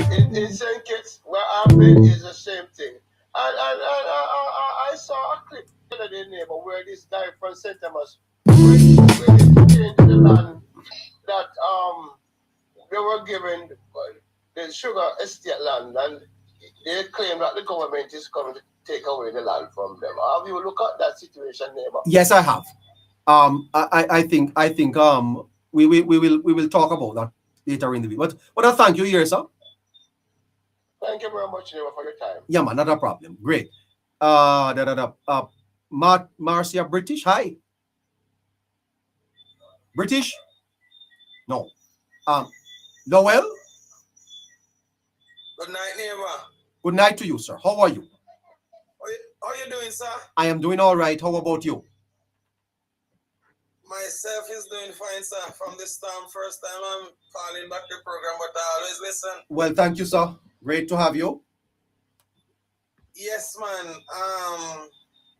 There's a pipeline system going on from CB in Lucy, Hanover. Yes. And I heard it's going all the way on to Negril and to South, I think. Why? By the way, you are the gentleman that promised to get one young lady for me for one prayer. Are you? God have mercy. Storm blower neighbor. Okay. All right. Well, I remember you now. Yes. But I must tell you, neighbor, it is going on so fine. I think it's well organized. By the way, where are you from, sir? I'm from Hanover, Western Hanover. Okay. How is the recovery efforts going on over there?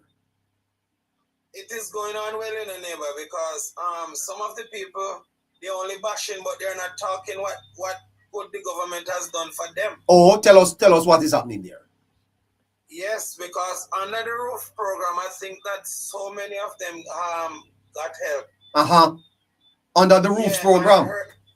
Yes, and I heard one of them at the supermarket was complaining that they only gave him the money for material. They don't even give him help to remove the material from the hardware. I was like saying that. Oh, what you saying to me? Can you believe all of that? Really, sir? Yes, man. he got hit. I know. Yeah. I know quite a well people, have them get them 500,000, neighbor. And what you saying to me? Yes, sir. In hardware grant help. All right. Well, that is fantastic, sir. Yes.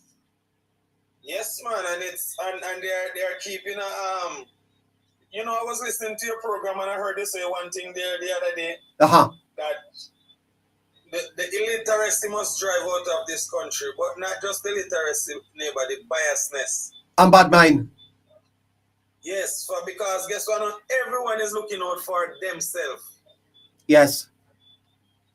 And after them then they go back again, go look for grab again. I don't understand all well, of that this. is what you hear the Prime Minister saying, that he will cut that out, sir. You have to qualify and there have to be a record and there have to be a test done. Right, sir, but I'm telling you about this. I'm telling you about this pipeline system. I don't know if it's NARA that catches here, but this pipeline system is from the CB outlet in Lucy there to Negril. And I'm telling you, neighbor, it is so organized. After the road dig up, it put back so nice than before. That is lovely. And I must comment that it's not going that so fast in the traffic, but you got to understand that this is a development. But neighbor, I'm going to tell you, it's a good thing. So I'm looking forward now for the people in Richmond, Dyers, Cocoon, Blenheim to benefit from this pipeline system. Very good. Yes. And I really like the step that the government takes, not in the listen to some people, because you have one on the other side and him Dayton Campbell. I hate that man so much because you a hypocrite. You hate him, sir? Yes, sir. Well, I don't know. You mustn't hate people, eh? Yeah, the Bible says that, but I mean, I don't hate him in person. I hate some of the ways. Yes. Thank you for the correction. Yes. Yes, I hate some of the ways. And another thing, neighbor. Yes, sir. I'm gonna run, but guess what now? You see the gala that happened one night, Mr. Colbum take me when Mr. the First Lady step out, man. Lord have mercy, sir. Mr. Lord, that is what a lot of people are taking. What a nice lady, sir. Mr. Neighbor. Mr. As a man, you have to take a second look on the Prime Minister's wife. You mustn't do that, sir. Why? No, sir. Why, sir? Where part your eye catch first when she step out of the car? Me say that split there. No say nothing more. Juliet, I tell you the truth, Juliet, mash up the place. I tell you.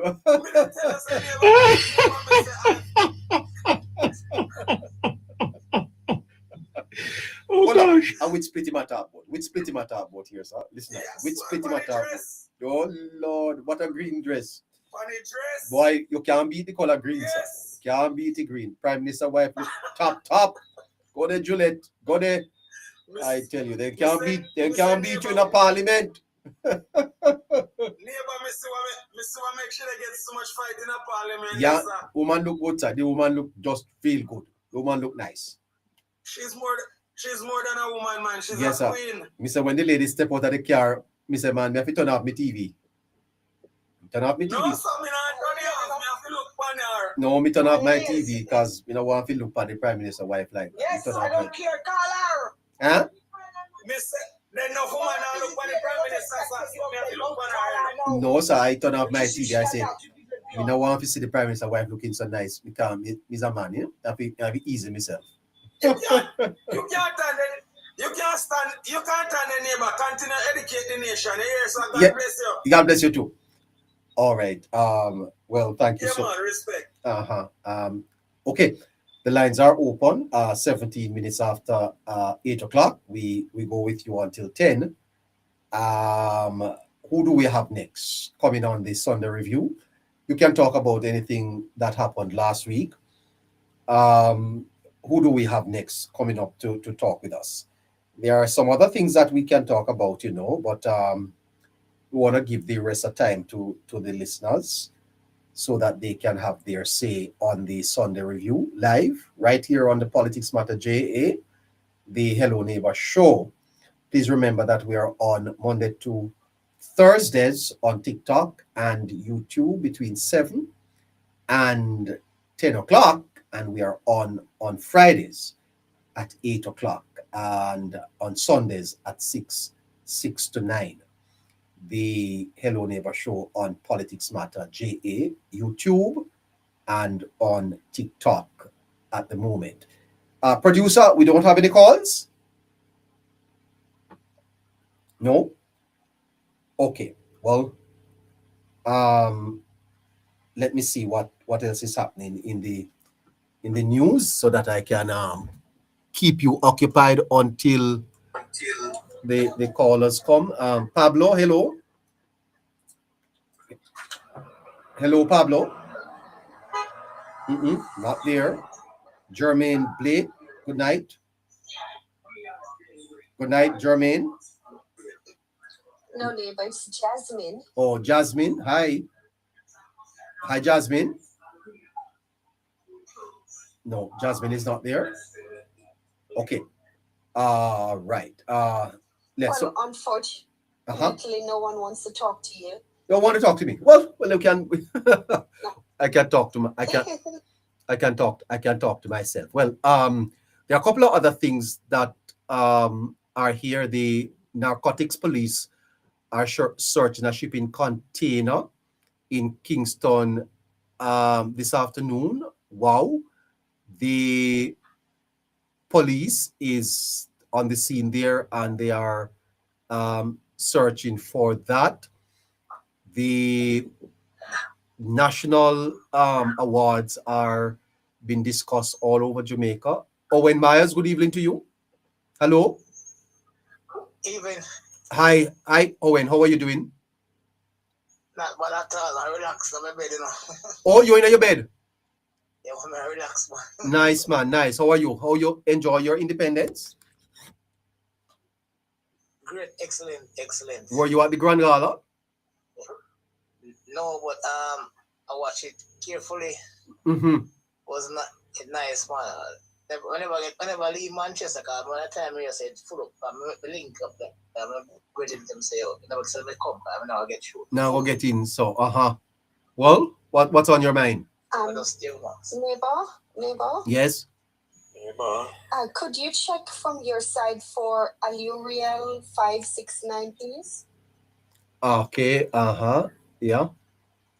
And all of these people on my end are to be accepted because there are plenty of them.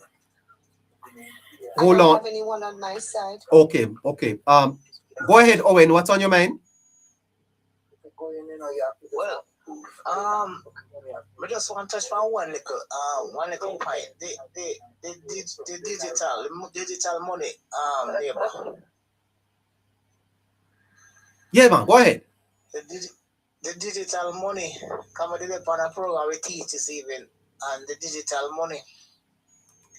It is a good thing for me. I don't know about for nobody, but I feel it's a better world.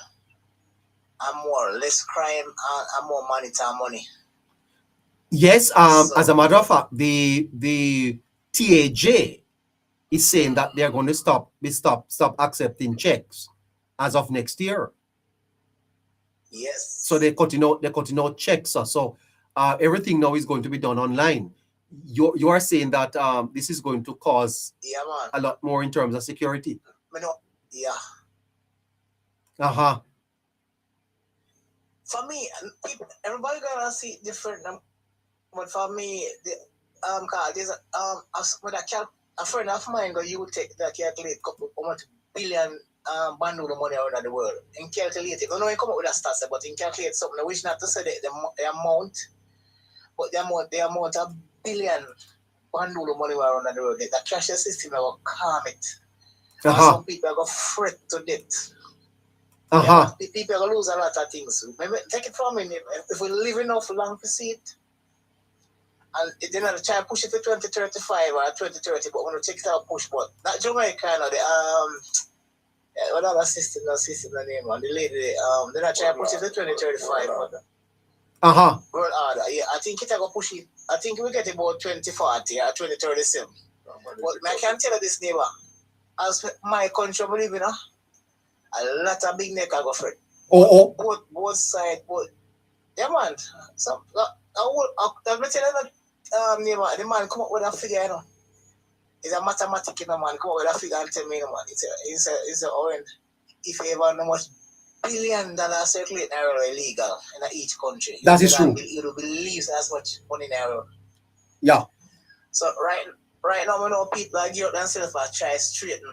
And enough man are fret because enough man are going to give them things. Enough man are so it's system of clamp. The world are going to run on better order. For me, I don't know about for nobody. For me, it will run better. And then and like the government system now, you know, so a boy and girl can go ramp with no money so easy because I go find a way. Everything I go on a monitor. So I'm gonna get like say 10 million, MP get a 10 million, you know, so I'm for sure how it's spent, there's the money can easy well with all or something. Yes. So we kind of look on a system in a good term. For me, because everything that good in the world, everybody accept goodness. So but for me, and for me no teacher, and I say teacher, for me no neighbor, it will calm the crime system right over the world. Okay. Because if a man can't come clean with the money, you know what's going to happen. You never going to put a bullet to your head or something. Oh my, no. You have to find a way how. Yeah. You have to find a way how to monitor the money. So I don't know, what is your take on it? Well, I suspect, sir, that as the world modernize, you know, sir, in parts of China, they don't use cash at all. In none of their none of their areas, it's a code. So you pay using a code on your phone. All you do is Japan too. Well, Japan is leading the world right now in terms of Japan 2050, right? Yeah, technology and so forth. But I'm talking about rural parts of China in the market. So no, there's nobody with cash. You just carry your phone in there and you pay. You just exchange. You transact with the phone. And I think Jamaica will go there eventually, you know, sir. And there's no question that we're gonna have to embrace. We have to embrace it, and it will make life a lot easier. Did you know, sir, that where I live, there are 2 gas stations, and none of them take cards? Imagine that. In 2026 Jamaica, sir, you can't pay for gas there with a card. There's a lot of shops in Jamaica.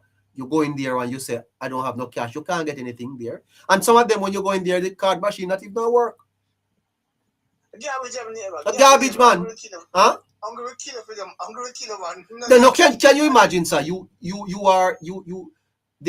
ATM machine not working, so you can't get no cash withdrawal, and you have a card, and you go to a gas station today in Jamaica, and that gas station can't run your card and put little gas in your car. You have to find cash. Have to borrow money from one man. Sir, let me $1,000 in the man. Imagine that, sir. Jesus. The crossover with the banking machine poor. That the bank system poor. Yes, sir. It is something that we have to work on, you know. But so is it never, how many percent of the government have in the banking system? The government don't own any of the banks. The government does a bit of regulation through the central bank, but the banks are private businesses. But I suspect that at some point there has to we're gonna have to have a discussion about how our banks are behaving. Do you know, sir, that where I live, you cannot get $1,000 withdraw out of one of the machines till 11 o'clock, you know. Machine them ugly man system. I mean, I tell you the truth. And when you go there in the mornings, the machines are empty. You cannot do a deposit, and you have to wait until the truck come. And the truck now come till about 11 o'clock, and then by that time the line is 1 mile, so in a Jamaica 21st. All right, from Manchester, I live, and I go Fairview and I'm Antigua Bay. I'm not telling you, say, I run a prominent company, so I run out of some cash. So I'm saying I go pull some money. And I go to the machine, I'm not telling you, say, I get a rich man. Can't get no money. It is a problem. It is a big problem, sir. Today is Sunday. Where I live, sir, if you don't have any money, you better find some, because no machine now work. None. And it now work till tomorrow about 11 o'clock. Yeah, sometimes I have to drive all 10 miles, you know, sir, to find a machine that is working, you know. And the good CBIC bank on an empty tank. On an empty tank, because the gas station say, well, you don't take cards, sir. CBIC bank, Manchester, not even think more better like how the Canadian 60, but they're not sure going up neither. Yeah. These are problems, sir, that is going to. I look at for them and you go them more time, some client will send them money to your account, and then them a check on them with all, and them and people are losing money, and people and these banks are making large profits, you know, sir. They can do better, man. They can do better. Anyway, I have to thank you. You here, sir? Yeah, cool. Okay, Ariel, what going? Neighbor, good afternoon, good night. Good night, Caroline, and to the panel. Yes. Neighbor. Yes, sir. Time we not talking. Yeah, man, go ahead. Well, for me, the NITS thing, I really welcome it, because I'm actually on NITS already, because everything I do it online. And the thing that bothered me most, I can't see why people buy things online over other countries and use them. They have to give them cards and so on to them, but they don't want to give the government. Mm-hmm. Them, I can't understand that. It's ignorance, sir. Even Amazon, if you want to buy anything, you have to give all of where you live with this, with that, then, and just the same thing about what the government is asking from people is complaining about. Yes. I really don't know, but a matter of fact, I have to say me have this already because everything me do it online. And I hear you say something a while ago about the gas stations. Can you tell me which brand gas station those are, sir? No, I don't want to call their names. This is about No, just the brand, I don't want you to call the name. No, well, I don't even want to call the brands because I don't want people to think that I am exposing them. But it's not one or two, so it's several. Okay, well, let me tell you this. Yes, I agree that the bank is not doing a good job with the money and so on, and because it happened in the country too. I come to in Constant Spring, and sometimes I have to wait to get money from the machine. Which you know, it's a big developing area, so you would expect that. But for me, I cannot understand in 2026 at this time that you come to a gas station and you have your card, you don't travel with money, and people won't accept your card. That is something I just don't understand. Right? The card is something will decline if you don't have money for it. Yes. So it's something that you can blackmail, not mail anybody on. It declines. So why you won't take it? Because I said most of the time is people hiding themselves from taxation, Mm-hmm. Yeah, that is one of the main things why most people, where you see to them something, taxation them hide from, because from the moment no receipt, no print, them hide the tax from the government, and that is what is up. Because I know a few gas stations in a town here too. I tell me, say them no, one of them catch up to the manager have to come out. Me have my money, me have my credit card, and me have my debit card. And the blade, when me pull up my tank, don't really tell me, say, you should not tell me, say, but me already just said them full up. But you expect to get $60,000 from the PAO. Yes, you have the money on your card. You should not tell me, say, the money here when me have. So when the manager come out, I say, boss, well, I one thing me I got there, you can't draw it back this out of my car, So it's either me I go here, I mean, I go home and come here today neither. It must be tomorrow because I contributed. I'm going to turn my car to and him say, all right, me know you, all right, and so on, and make carry them money, go give them the following day. Well, yeah, because I guess I will. They can't take out the gas out of the tank, so. They can't take out back the gas. Yeah. So Yeah. Well, I think that some people, sir, are very dishonest. They will drive up to a gas station. They know that their card will decline and ask the pump attendant to fill up. But what the pump attendant must do is to run the card first. Well, yes, if that is the case, you run the card first. Run the card first. Or nobody can get to one card. Take it from them driver come in the place, take a driver's license. No. You say you pull up to the pump, you ask the driver, cash or card. If the driver say card, you take out your machine and you run the or you ask them to go and pay inside. You run the card first, and then you say, all right, sir, your card is approved. You pay for your gas. Yes, but you can't go full up man tank and you don't know if you can. That is another thing. That is another thing. It's not like a supermarket, so where you can't put back the grocery, you can't take all back the gas out of the tank. you know, sir. Like a restaurant, if you go to a restaurant to eat and you eat already and you can't decline, what you do? Go wash plate. No, well, yeah, that was one of the things where people always say, but I believe we're supposed to be moving out of all of these back area that we still find ourselves into. Yeah. Right? Because if we don't get out of them, we don't go and make the 2030 part away our we plan that. Well, Vision 2030 is already off.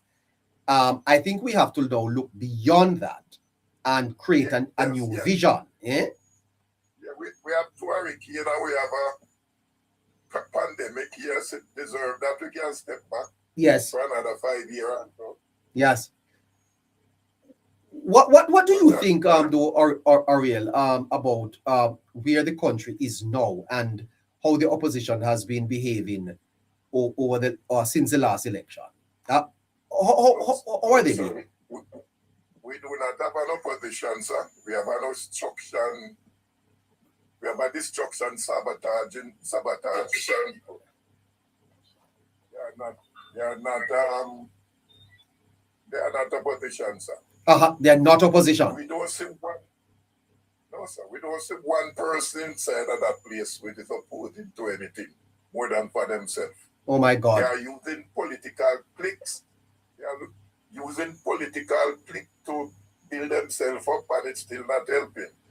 Listen, sir. The PNP, they don't know. So then dead, sir? The People's National Parties are dying. You have been around for a long time, Ariel, and you are saying to me that the PNP is dying? Not dying, sir. Died. I mean died? National Party died. Sir, yes. You cannot have a country which one man ruled it for 14 years. It take the country from $60 million.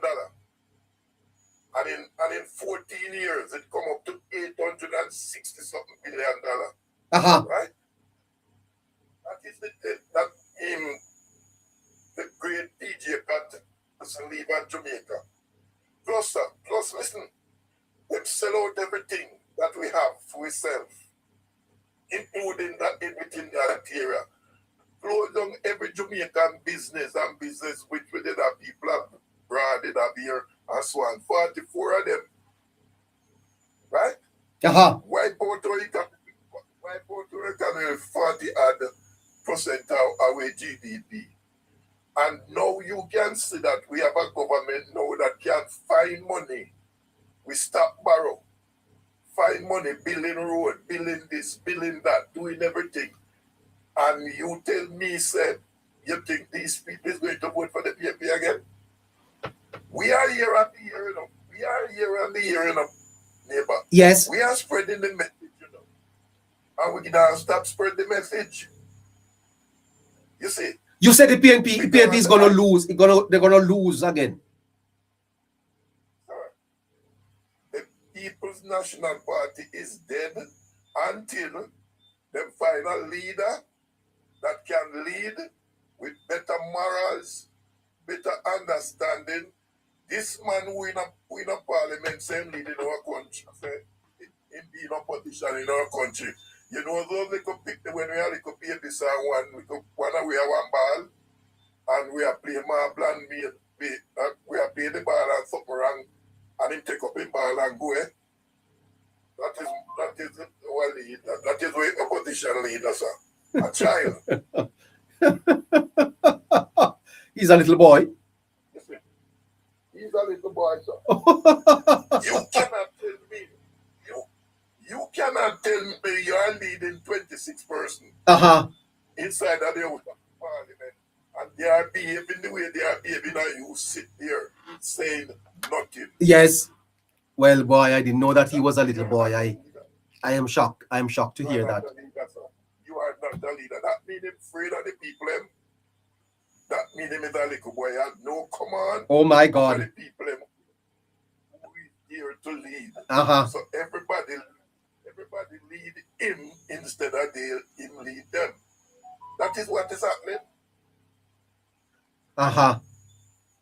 Well, neighbor, I am 76 years old. And I've lived through the thick and things in Jamaica. I remember, I don't know if you know this, there was a man in Parliament named Percy Badrick. Oh yes, Dr. Badrick, Okay. When him and Michael Because if you're in a parliament, you wouldn't believe it. You get me, mean? But regardless of the facts, them shape them on a little bit more from this and regard to the government business.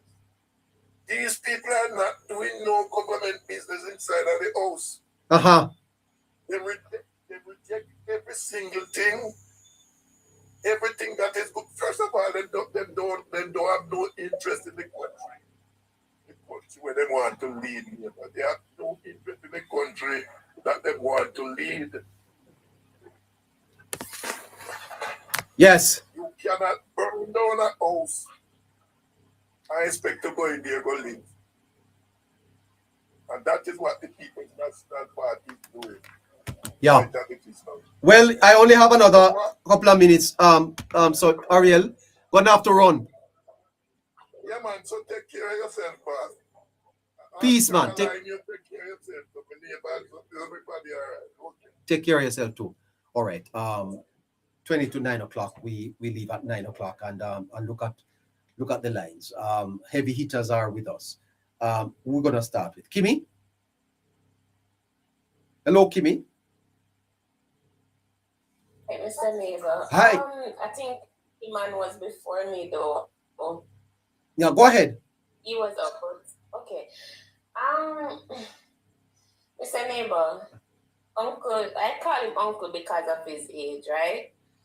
You said it right. They are dead. And Mike Golden is definitely a little boy. Oh. He's definitely playing. He's definitely, you know, when you play run down and catch, and no, not run down, stuck and lick, and you lick the person, Mr. Neighbor, and the person of a move, but they move and you start throw one tantrum. That's Mr. Golden. That's Mr. Golden. He's definitely throwing a tantrum, and he will be throwing a tantrum for the next 4 years. We just have to understand that he's in a terrible 2 stage. And as parents, we have to know how to manage the terrible 2, what we can use to quench or pacify a terrible 2 child. There's no other way to say it. There's no other way to put it. This man is not ready. Mr. Neighbor, it hurt me that every time Grand Gala kid, you can only pick out a little piece of green in the man's shirt. Our flag is so beautiful. So beautiful.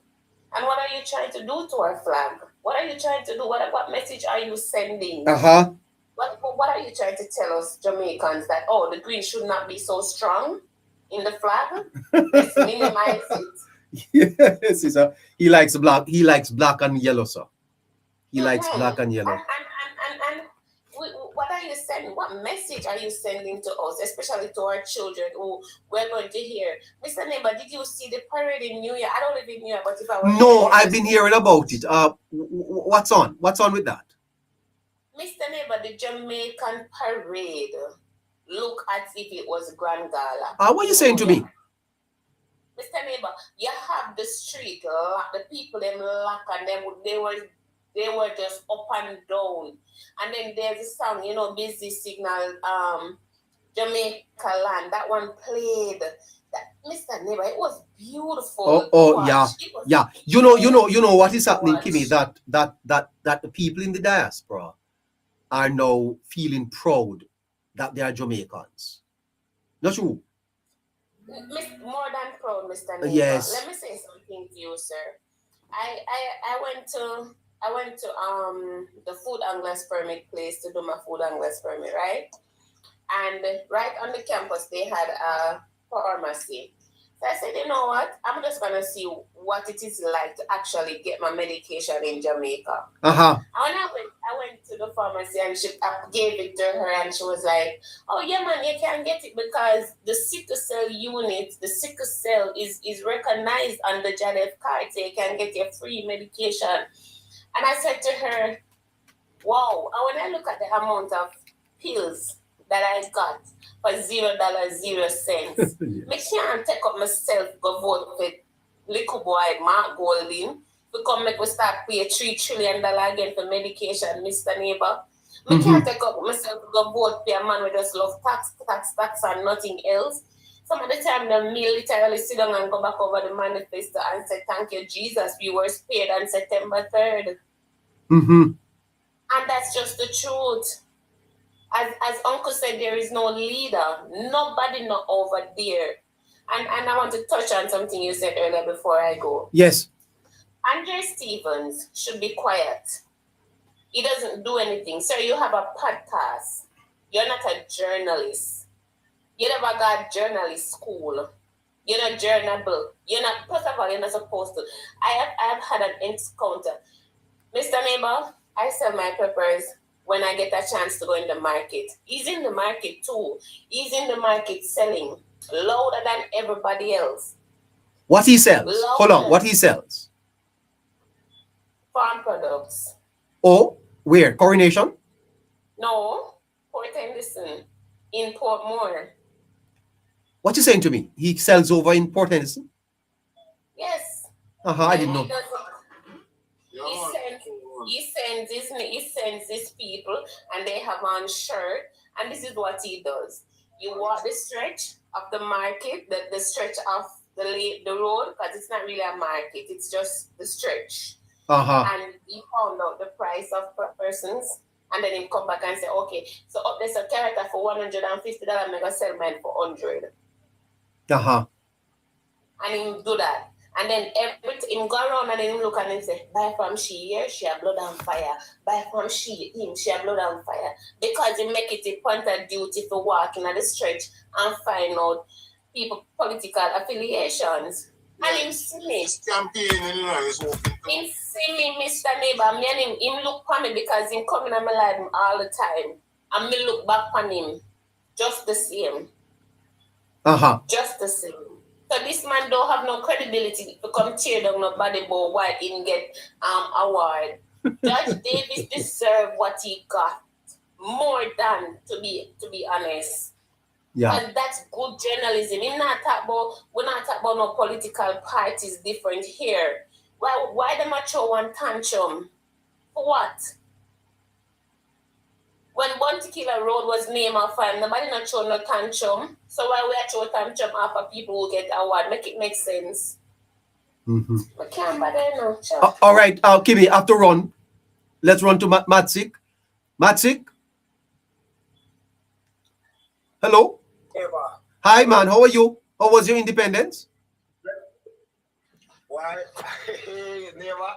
We don't want to tell you how my independence was. It was great because we spent time at karaoke with Caroline.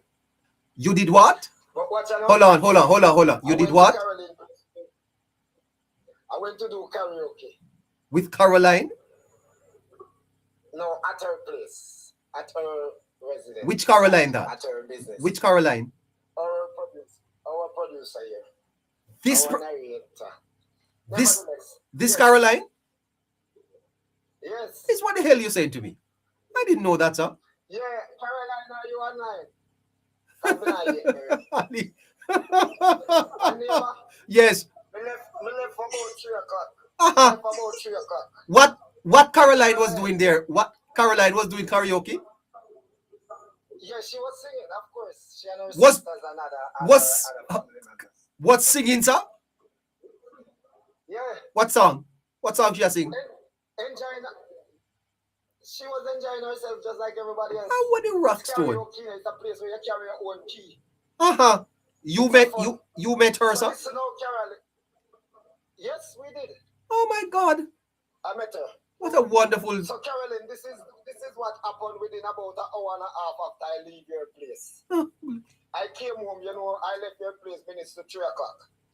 And when I reach home, it's about 3:30. Let me put it there, sir. And by the time I put on my head, me hear my door knock. One heap of police come on my yard. Neighbor, remember I was on the program Tuesday of this week, last week rather. And you said to me that the whole Oprah is listening. You remember you made that comment? I did, sir. Okay. So it is a pattern. Caroline, then come on my yard and then come with one warrant. The warrant said the 5th of March. Neighbor, you know want to know me deal with them. Oh no, what 5th of March? 5th of March for what? Yes, sir. 2026 and we in August. They had a warrant for your arrest? No a search warrant. Oh. Search warrant, not a warrant arrest. May I do nothing for police that me up. But as it is with the PNP, them always try to silence people when they are important. I made mention of this to you before, that whenever time I do a video of anything to try to ridicule the fabrication of the present member of parliament in the constituency of South East St. Mary, police come and me and within 48 to 72 hours. And that has been the 7th time. This is the 7th time since the 17th of August 2025. And if anybody can remember what day that is the day before nomination. Mm-hmm. No, I say this, neighbor. That's not what we call upon the program, but because you ask about my independence, me just tell you what one. Mm-hmm. That's where my independence was. But I dealt with them the way they should be dealt with. Tomorrow is Monday. I will be going to the commissioner's office, and I will be taking the warrant that I got. Because they want to get it back from me, neighbor, which they couldn't get, to my council, and I will leave it there until further notice. I'll give you up there. But that's here what the topic now. Independence, Grand Gala. Let me start this up. What a fantastic Grand Gala is, neighbor. Yes. The whole diaspora is proud of the delivery of our Ministry of Culture, Babs Gage. Yes. The woman have an insight of this government of an accurate vision of where them bring in Jamaica, so they could even display it in the Grand Gala. You hear what the Prime Minister labeled it? This Grand Gala is a Grand Gala displaying our resilience. Important. But let us take note of what happened in our independence, neighbor. On my way to the karaoke, I observed the commercial capital of the constituency, Matabele. And neighbor, you don't see no sign of independence in our town center. In the old parish of St. Mary, where we usually have from the parish church on the main road, from the parish council come across the bridge up to Stenet Road into the town center, the clock and those things, usually decorated. We don't see no sign of independence in the parish. No, I say this for us to draw recognition, because there are other people who live within a PNP governed constituency, a council, a municipal corporation, whichever way, because they are the one that have the mandate to deal with these decorations in the town center. Them not do none, because them not set them make it a duty to try to damp the independence celebration, which was so brilliant. They are ashamed, because when Friday morning came, everybody was talking about it. Up until now, we are talking about it now. That's how embarrassed PNP are of the progress that Jamaica make when it is done and it's not them involved in getting it done.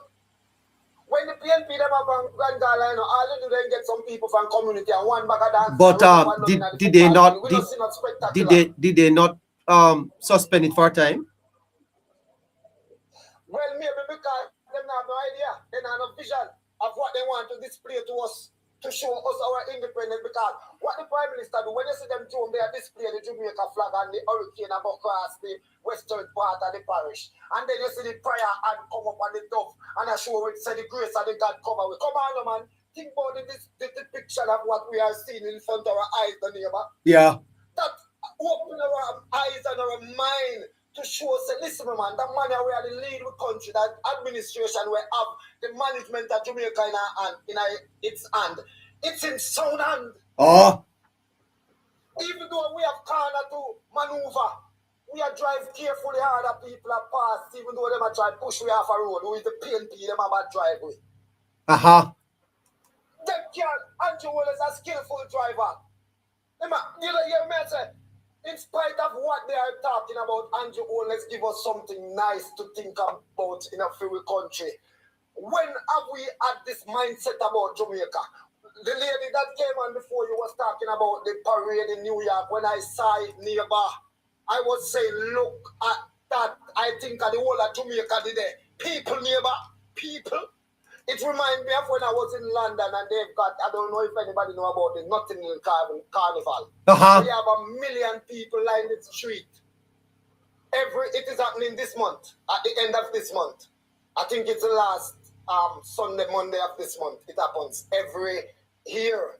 1 million people in the street. You know what I see people neighbor? Yeah. In New York, I thought that I whole of Jamaica. So people are so proud of us celebrating our independence. Look at the uniqueness of the color of our flag. Anybody can show you, then can't find no other color. Flag, any other flag will resemble Fug and Fug flag not resemble nobody else. We are so unique as a nation that the whole world knows. God never make it by accident. It is because it's deliberate. He wants us to be this small that with a big impression across the world. It is so big that after Andrew Wallace came into power, the world have to send call Dr. Nigel Clark to come help the other country them who were suffering like us. Yeah. That's how great we are.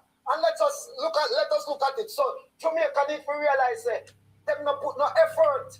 Even Margot and try to put a little bit of get one suit make for the occasion, but still left out the green. The prosperity part, because green is for prosperity, you mean money. Anybody don't know this now. So how you gonna let the prosperity out of Jamaica? We are a prosperous nation because we grow where we eat and we eat where we grow. Most of the food that when people are eating, neighbor we come from foreign and we the local eat that because we're not interested. Yes. We can't afford it. Because them in the big supermarket, them uptown, and when you look and feed them price to the price downtown, we are let's go downtown. Yes. Yeah. Well, Matsik, I tell you something. We're gonna have to pick this back up tomorrow. I'm gonna give Rusty a few minutes. Thank you. Yeah, man. Me no want to have a long discussion tonight. Me just talk about that little part of the grand dollar. Yeah. For real. Tomorrow the real thing start. I wouldn't have fun much. And tomorrow me are going to point your thing, real thing. Real thing start tomorrow. So all right. Yeah, can we have some topics to talk about? 8 o'clock tomorrow. I will be early. All right. Big up to Matsik. Pure big things on the show tomorrow. All right. Rusty, good night to you, sir. Yeah, man, one love, my brethren. Hi. You only have 5 minutes, you know. Well, all right. First, I want to start with the what seemed to be an altercation, almost altercation. Hold on there. God chosen vessel. Say neighbor, me like you. God chosen vessel. You like me? You know, I like to see those things, you know. Rusty, me's a man we like the girls, you know. Well, that's a good sign. I mean, people have said other things. I mean, that is nice coming from your mouth. That you know. They have said other things about me. No, well, yeah, but a lot of people. well, tell them say then daddy. Tell them say then daddy chat too much. Well, you can just imagine the thing about me, you know, he's not type of person like this now. You know, me operate now. Uh-huh. You know, no stereotyping, you know. No. By the way, I heard a man on a live saying that he's that type of man, you know, that he's an aquarium man. And I said to myself, boy, Jamaica really a change, you know, Rusty, because there was a time when you could never, you know. Listen, man. I had the experience of my life a few weeks ago. I was in half a tree. So it's two men have them and locking at each other and like everybody are looking at hey. And, but, you know, one of the man have him lights a firearm and it's like a spike. And I was like, yeah. We gone. Yeah. Well, you know, every man to him own thing. So what go on?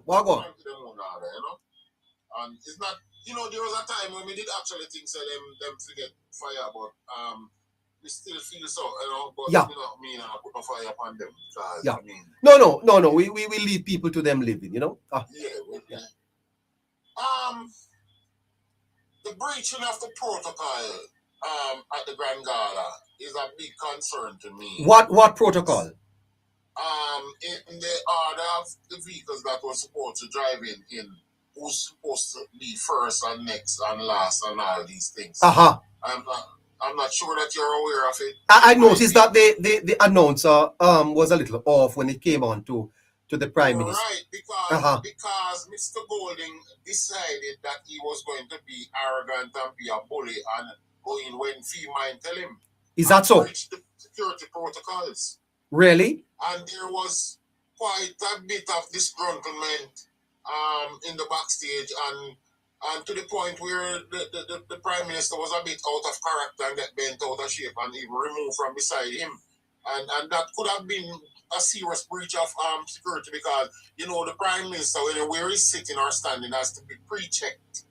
Yes. And because of that discrepancy, he was, I'm going to say the spot wasn't checked where he went, but that could have been a serious breach. Yes. Further breach, right? Now, this gentleman is determined to be unruly and misbehave all the time and be disrespectful.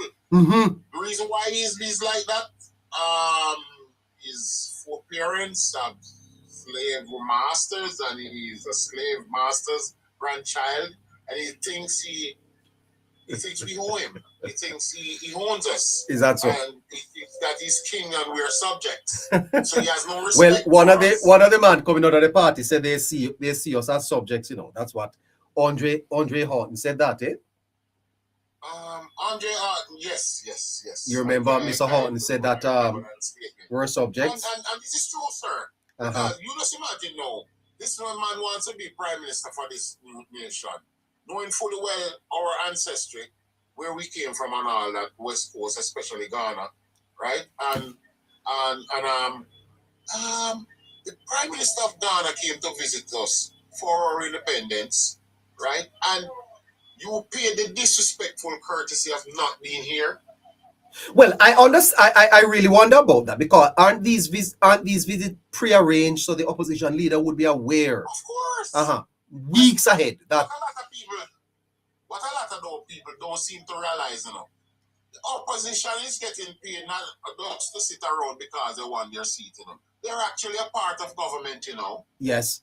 Right? As a matter of fact, the Ghanaian president paid a respect to Prime Minister, not Prime Minister. People does not realize that they are a part of government. Yeah. No, this is why those people should be charged for treason with this voice note because that is government planning to sabotage government. Well, that's a higher form of reasoning, Rusty.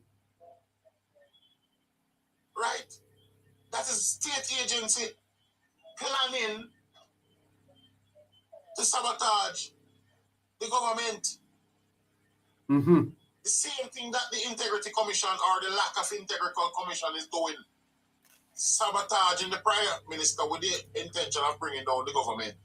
The very government that they're working for. Yeah. The Rusty, there are some national awards. There are some national awards being given out. Some of them are controversial.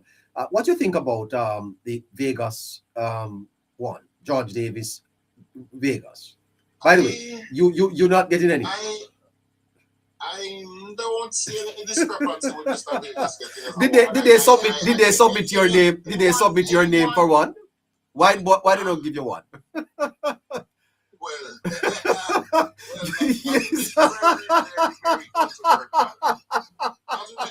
By the way, what would you get it? What would you get it for?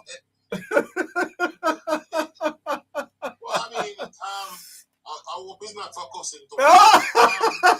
Cause bad word. National award for bad word. But I saw a few commentators trying to go against Mr. Vegas award, which I classified as very bad mind and covetous. Or is that they're ignorant of certain facts. Yeah. And let me name a few of them. Mr. Vegas is a prominent businessman in Jamaica. Other than he being an entertainer, which is a major tax earner for Jamaica because he has be registered with the government and licensed to go overseas because all his earnings have to be taxed abroad and when he comes here, right? So he's a major foreign exchange earner for the government. Okay. A lot of people didn't know that. He's putting in a lot of infrastructure in terms of apartment complexes, which is going to employ builders, architects, quantity surveyor, land surveyors, right, and tradesmen. Right? So if these people don't know all these things, that these are the people that people award that is making employment available, contributing to the economy by and helping to shelter people by providing homes. I mean, why would you be bad-minded for a man that has gone to school barefooted? We should be happy for a person that went to school barefoot and now getting a national award. Jesus Christ, what is wrong with us? And Mr. George Davis, Mr. George Davis, Rusty, is one of those journalists who does speak the truth, not true? Right. And let us separate the bloggers from journalism, because journalism have to test facts. They have to. Yes, they are the people that. Yeah, they are the people that. Right, they are the people that bloggers depend on to get the facts, so that bloggers can use what they say and create a program. And in Jamaica, Rusty, who do you see that matches a George Davis when it comes on to speaking the truth? Who? You remember that the hand Christ was speaking the truth? Well. But the truth will always win, because there was also a man that hanged himself for telling a lie. Well, yes, well, that is true. He hanged himself. Right. So yeah. I don't think we have a lot to. But seriously, who in journalism in Jamaica matches a George Davis? You have to think. No, I'm talking about alive now. I can't think. Probably this daughter, she was a journalist, became a lawyer. She worked at RGR. Emily Crooks. Emily Crooks. I'm 99% of the time. But she got a national award last year. Oh yeah. Yes, she did. I didn't know that. But she's 99% of the time right. Okay. She's a very balanced person as far as I can see. Because sometimes she won the government to power level. But that is journalists must do that. Yes. You have to be balanced. Yeah. Now, right? Rusty, let me ask you a personal question. What do you think of Nationwide as a station? Because the PNP has really knocked them for as being incubators. I've tried to discredit them as much as they have tried to discredit the government. What I think is happening with Nationwide is that they're speaking too much truth, and PNP does not enjoy the truth. Right? But what I think they have also done, the PNP, is drive a nail in their own coffin by eating on Nationwide. Because you have set the most balanced news media against yourself. You are saying that they are the most balanced? You are saying that Nationwide is balanced? Right now. Right now, I'm saying that.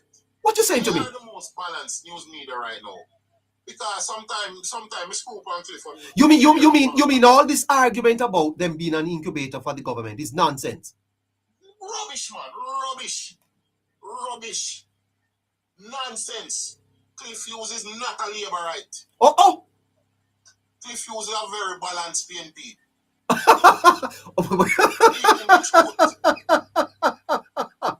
He's a balanced PNP. Well, are there any balanced PNP though? Can they really be balanced? Cliff Hughes. Oh? Cliff Hughes. Yeah. Cliff Hughes.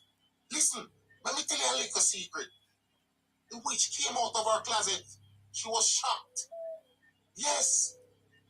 Diane Jackson Miller. She came out the closet. You mean when she spoke on the voice note? I was appalled to know that. I think Richard is a shock Richard, you know. Because she kind of the thing say, Marky G, the dog win the election, you know. So she go out hard. So you see what they say that nationwide. What Jackson Miller is doing is Yeah, I don't want to go to Dion Jackson. Yeah. You are saying that. Use the voice note to make a comeback. Okay, that you feel that redeem ourselves. That the PNP has been unfair to nation. The PNP has been unfair to nationwide. She try if you make a comeback. That's what she's doing. Yeah. She go hard and never win. She never bingo. Yeah. Right? So what she had to know, good time with this voice note thing. Because what she had to know was try to make a comeback. We say, why come clean, you know? And, you know, did right and why marketing wrong, you know, what that. Yeah. But deep down in her heart, never tell you what go on. She's sad that happened, you know. Yeah. I'm going to tell you why she's sad that happened. It never did forget out. It never did forget out. Because if it hadn't gotten out, she would have been a part of it. Yeah. But let me take you back though. You because I am interested in what you are saying about nationwide. You're saying that they are the most balanced news organization on the island. Right now, as far as I can see, the Observer kind of flip flop sometime. Them kind of you can't. IRA FM gone. IRA FM is PNP FM. Straight. Oh, I don't know. And RGR Gleaner Group and IC same boat, kind of confused and contrary. Right? I mean, the Prime Minister went and opened a bridge and cut ribbon and they show the opposition, but they don't show the Prime Minister. The opposition didn't build a bridge. Oh. Yeah, that is clear. What a TVJ, what a Gleaner. Let me understand that. So you rate would you rate George Davis as the most credible journalist in Jamaica at this time? Would you? Of course. Above Hughes? Because let me tell you something, the virgin pure and natural in his comments and his thinking. In my look on Wednesday before him. Yes. And he has read the history and he has read the rhetoric of the PNP and see that it is rubbish. Yes, and he calls it what it is. That is true. Yeah. Yeah. He's calling it as he sees it. Yes. And that is the type of journalism that Hughes on the other hand is also a balanced person. But in one to see the country go good, in one to see the economy go right, he's a journalist and if the country packed down, he might not have a lot to report or have too much to report. Right? It is a shaky balance. Because probably why RGR are so frustrated with the government is now. Them not get a lot of sensational news to sensationalize. Yes, and you know that bad news sells. And more than anything. You make a lot of money off of it. So they can't get to sensationalize no murder, no robbery, no certain type of things. So it's like them not sell. Them not come across like they make no sense again. But what they fail to realize but what is happening to Gleaner is social media take over. Yeah. Yes. Stop blaming the government for losing profits. It's social media take over. Yes. And we people are listening to now. You're right about that. Get the better information from Neighbour and Black King and Kizzy and Rusty and whoever I put out, Munchie, whoever. The accumulation. Put out the information because watch that. You understand what I say? I want to play something for you, Rusty. People tired of foolishness. And hear your comment on it. Tired of foolishness. Yes. Before you have to go. I want to play something and get you to comment on it before I have to go. Just give me a second there. You see, let me see if I can back it up because I'd love to hear you on this piece of tape here coming from the Prime Minister. Give me a minute. I'm trying to find it. Okay, it's right here. 1, 2, 3, 4. All right. So, listeners, we have Rusty with us. It's 14 minutes after 9 o'clock, and we are talking a little bit about the national awards that are coming up. But the Prime Minister did say something that I wanted to hear Rusty on. So here is it. Here is it. Here is it. Go ahead. In anonymity. Hear it. We cannot give taxpayers money in anonymity. Let me make that point clear. If you are going to benefit from taxpayers' fund, it cannot be anonymous. There has to be a record. There has to be oversight. We have to test that you deserve to get the funds over someone else who is equally or more in need. So we have to.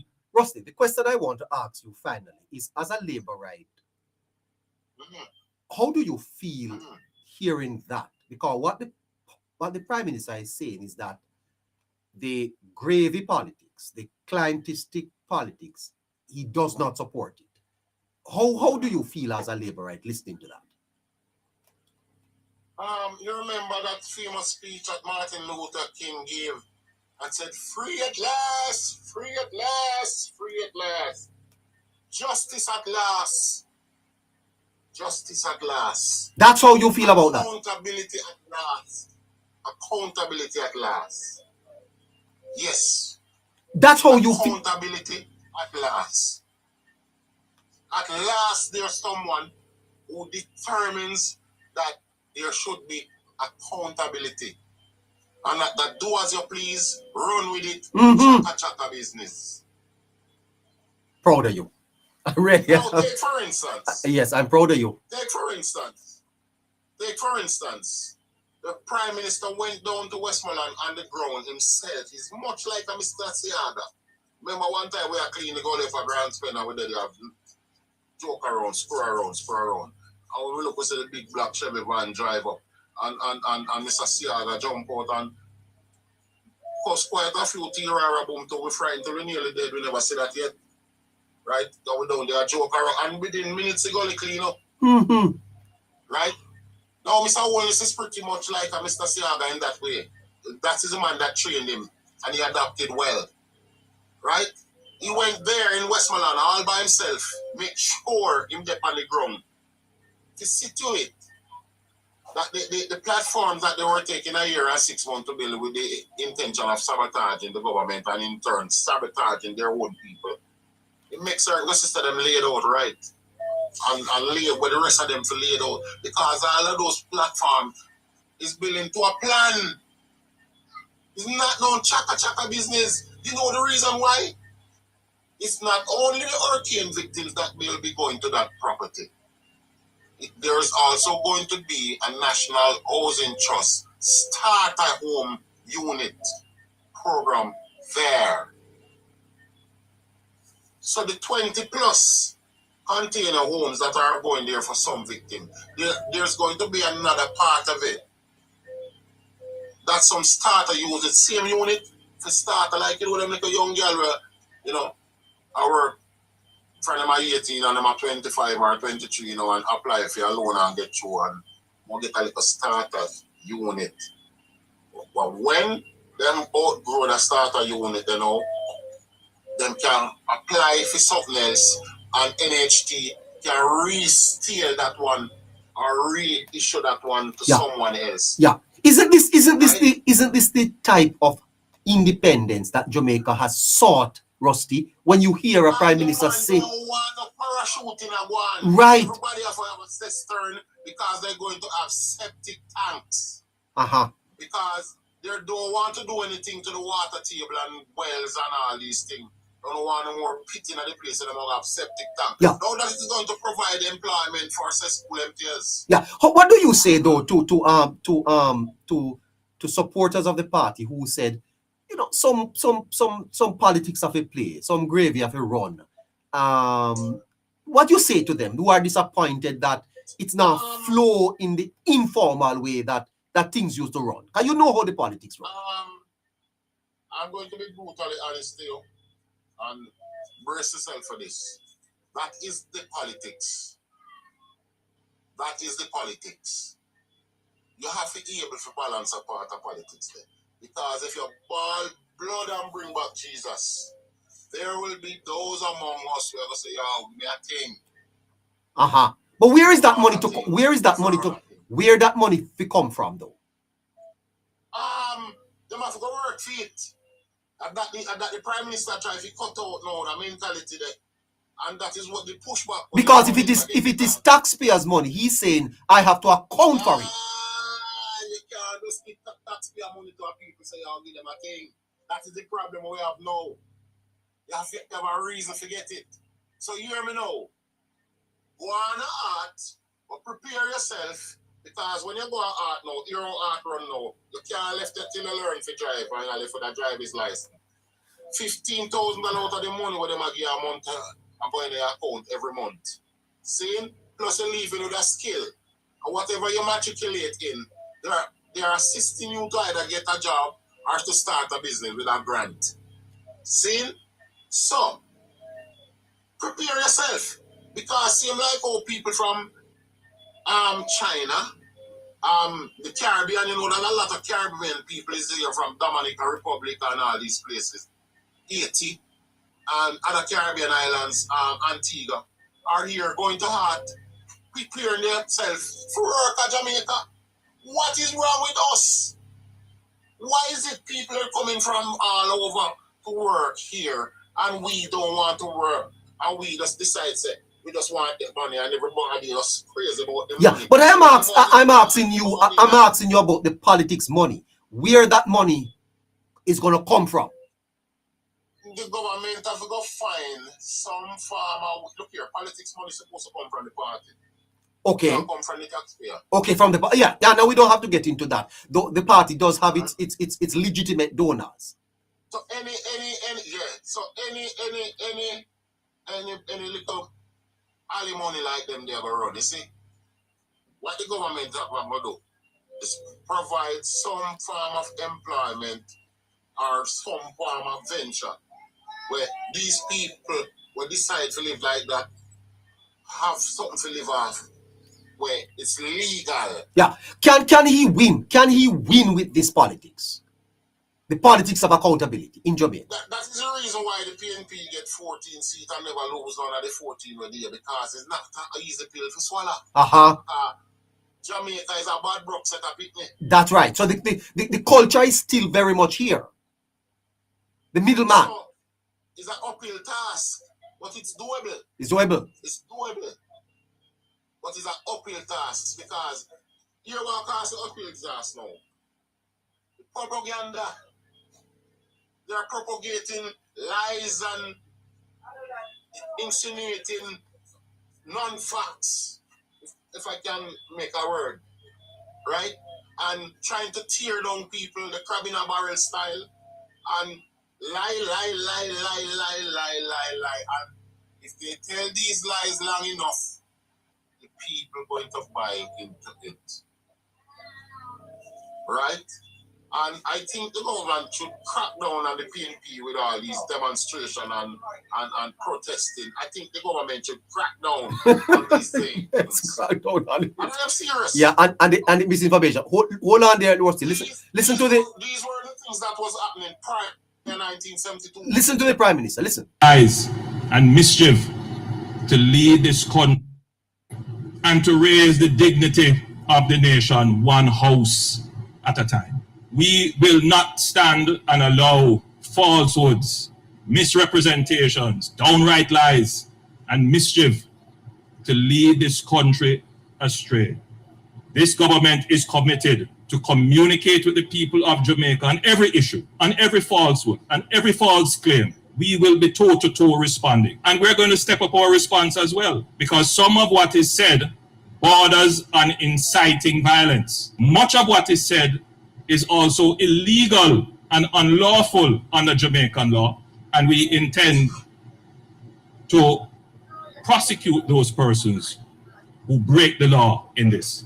The nation is at risk if we. So the Prime Minister is saying that they're going to prosecute them, Rusty. It's about time. I've been asking and waiting for this a long time. It's about time. Huh. Too much of this pretty boy thing now, and tell me and talk. Talk is is it talk? You have to be responsible. You have to be responsible with your words. Words awful. Yes. Look here. Let me tell you something about PNP. PNP is pretty much like hogs. You can dress them up and take them out of the mud, but you can't get the mud out of their mind. Uh-huh. Wow. So you have to be a mud man. Wow. You have to be a mud man. Yeah. You have to ready to dig out some mud. Yeah. And remember, we are dealing with a population of people where 67% of them, the last time I checked, well, it could be less now, is either semi-literate or illiterate. It's a very dangerous population. Big problem. Very Big problem. population. Uh-huh. Right? And bullshit catch on. It's manure. It catches on. Yeah. Anyway, Rusty. Bullshit sometimes carry seed in it. I'm out of time. Take care of yourself. Job lesson. Become okay. Thanks, man. You must come again. Yeah, man. All right, good. YouTube, thanks so much. We are gonna have to bring the program to an end. That's all the time I have. Want to thank you for joining us tonight, and of course, we'll be back tomorrow. Please remember the Hello Neighbor Show and visit the Hello Neighbor store and support the Hello Neighbor Show with Rusty with his grandchildren. The Zelle account is on your screen. Thank you so much for your support. Your gift and your contributions keep us going. We are a listener supported program, and so we depend on your support to keep us going. Let me go over to YouTube and see if I can read some of the comments from my listeners. Let me see what my listeners are saying over there. Okay, not much. They're just agreeing with Rossi. Okay, like and subscribe. This rebuttal to PJ was brutal. His rebuttal to PJ was brutal. I think NNN should have a program with a few popular bloggers to discuss politics and topical affairs. That is a very good idea. You know, Gatwick. That is a very good idea. You could send it to them. This will be good fusion, Caroline, if possible. Okay. That's a great idea. Not us, though, on her podcast, not TVJ. All right, Nationwide is the best. I want to see George in the Senate and hold a ministerial position next year. All right, that's Gatwick is saying that. Okay, Marky G investing overseas, very impactful. Vegas is a real G, a true warrior, says Gatwick again. All right, Gatwick, great to hear from you. Thank you so much.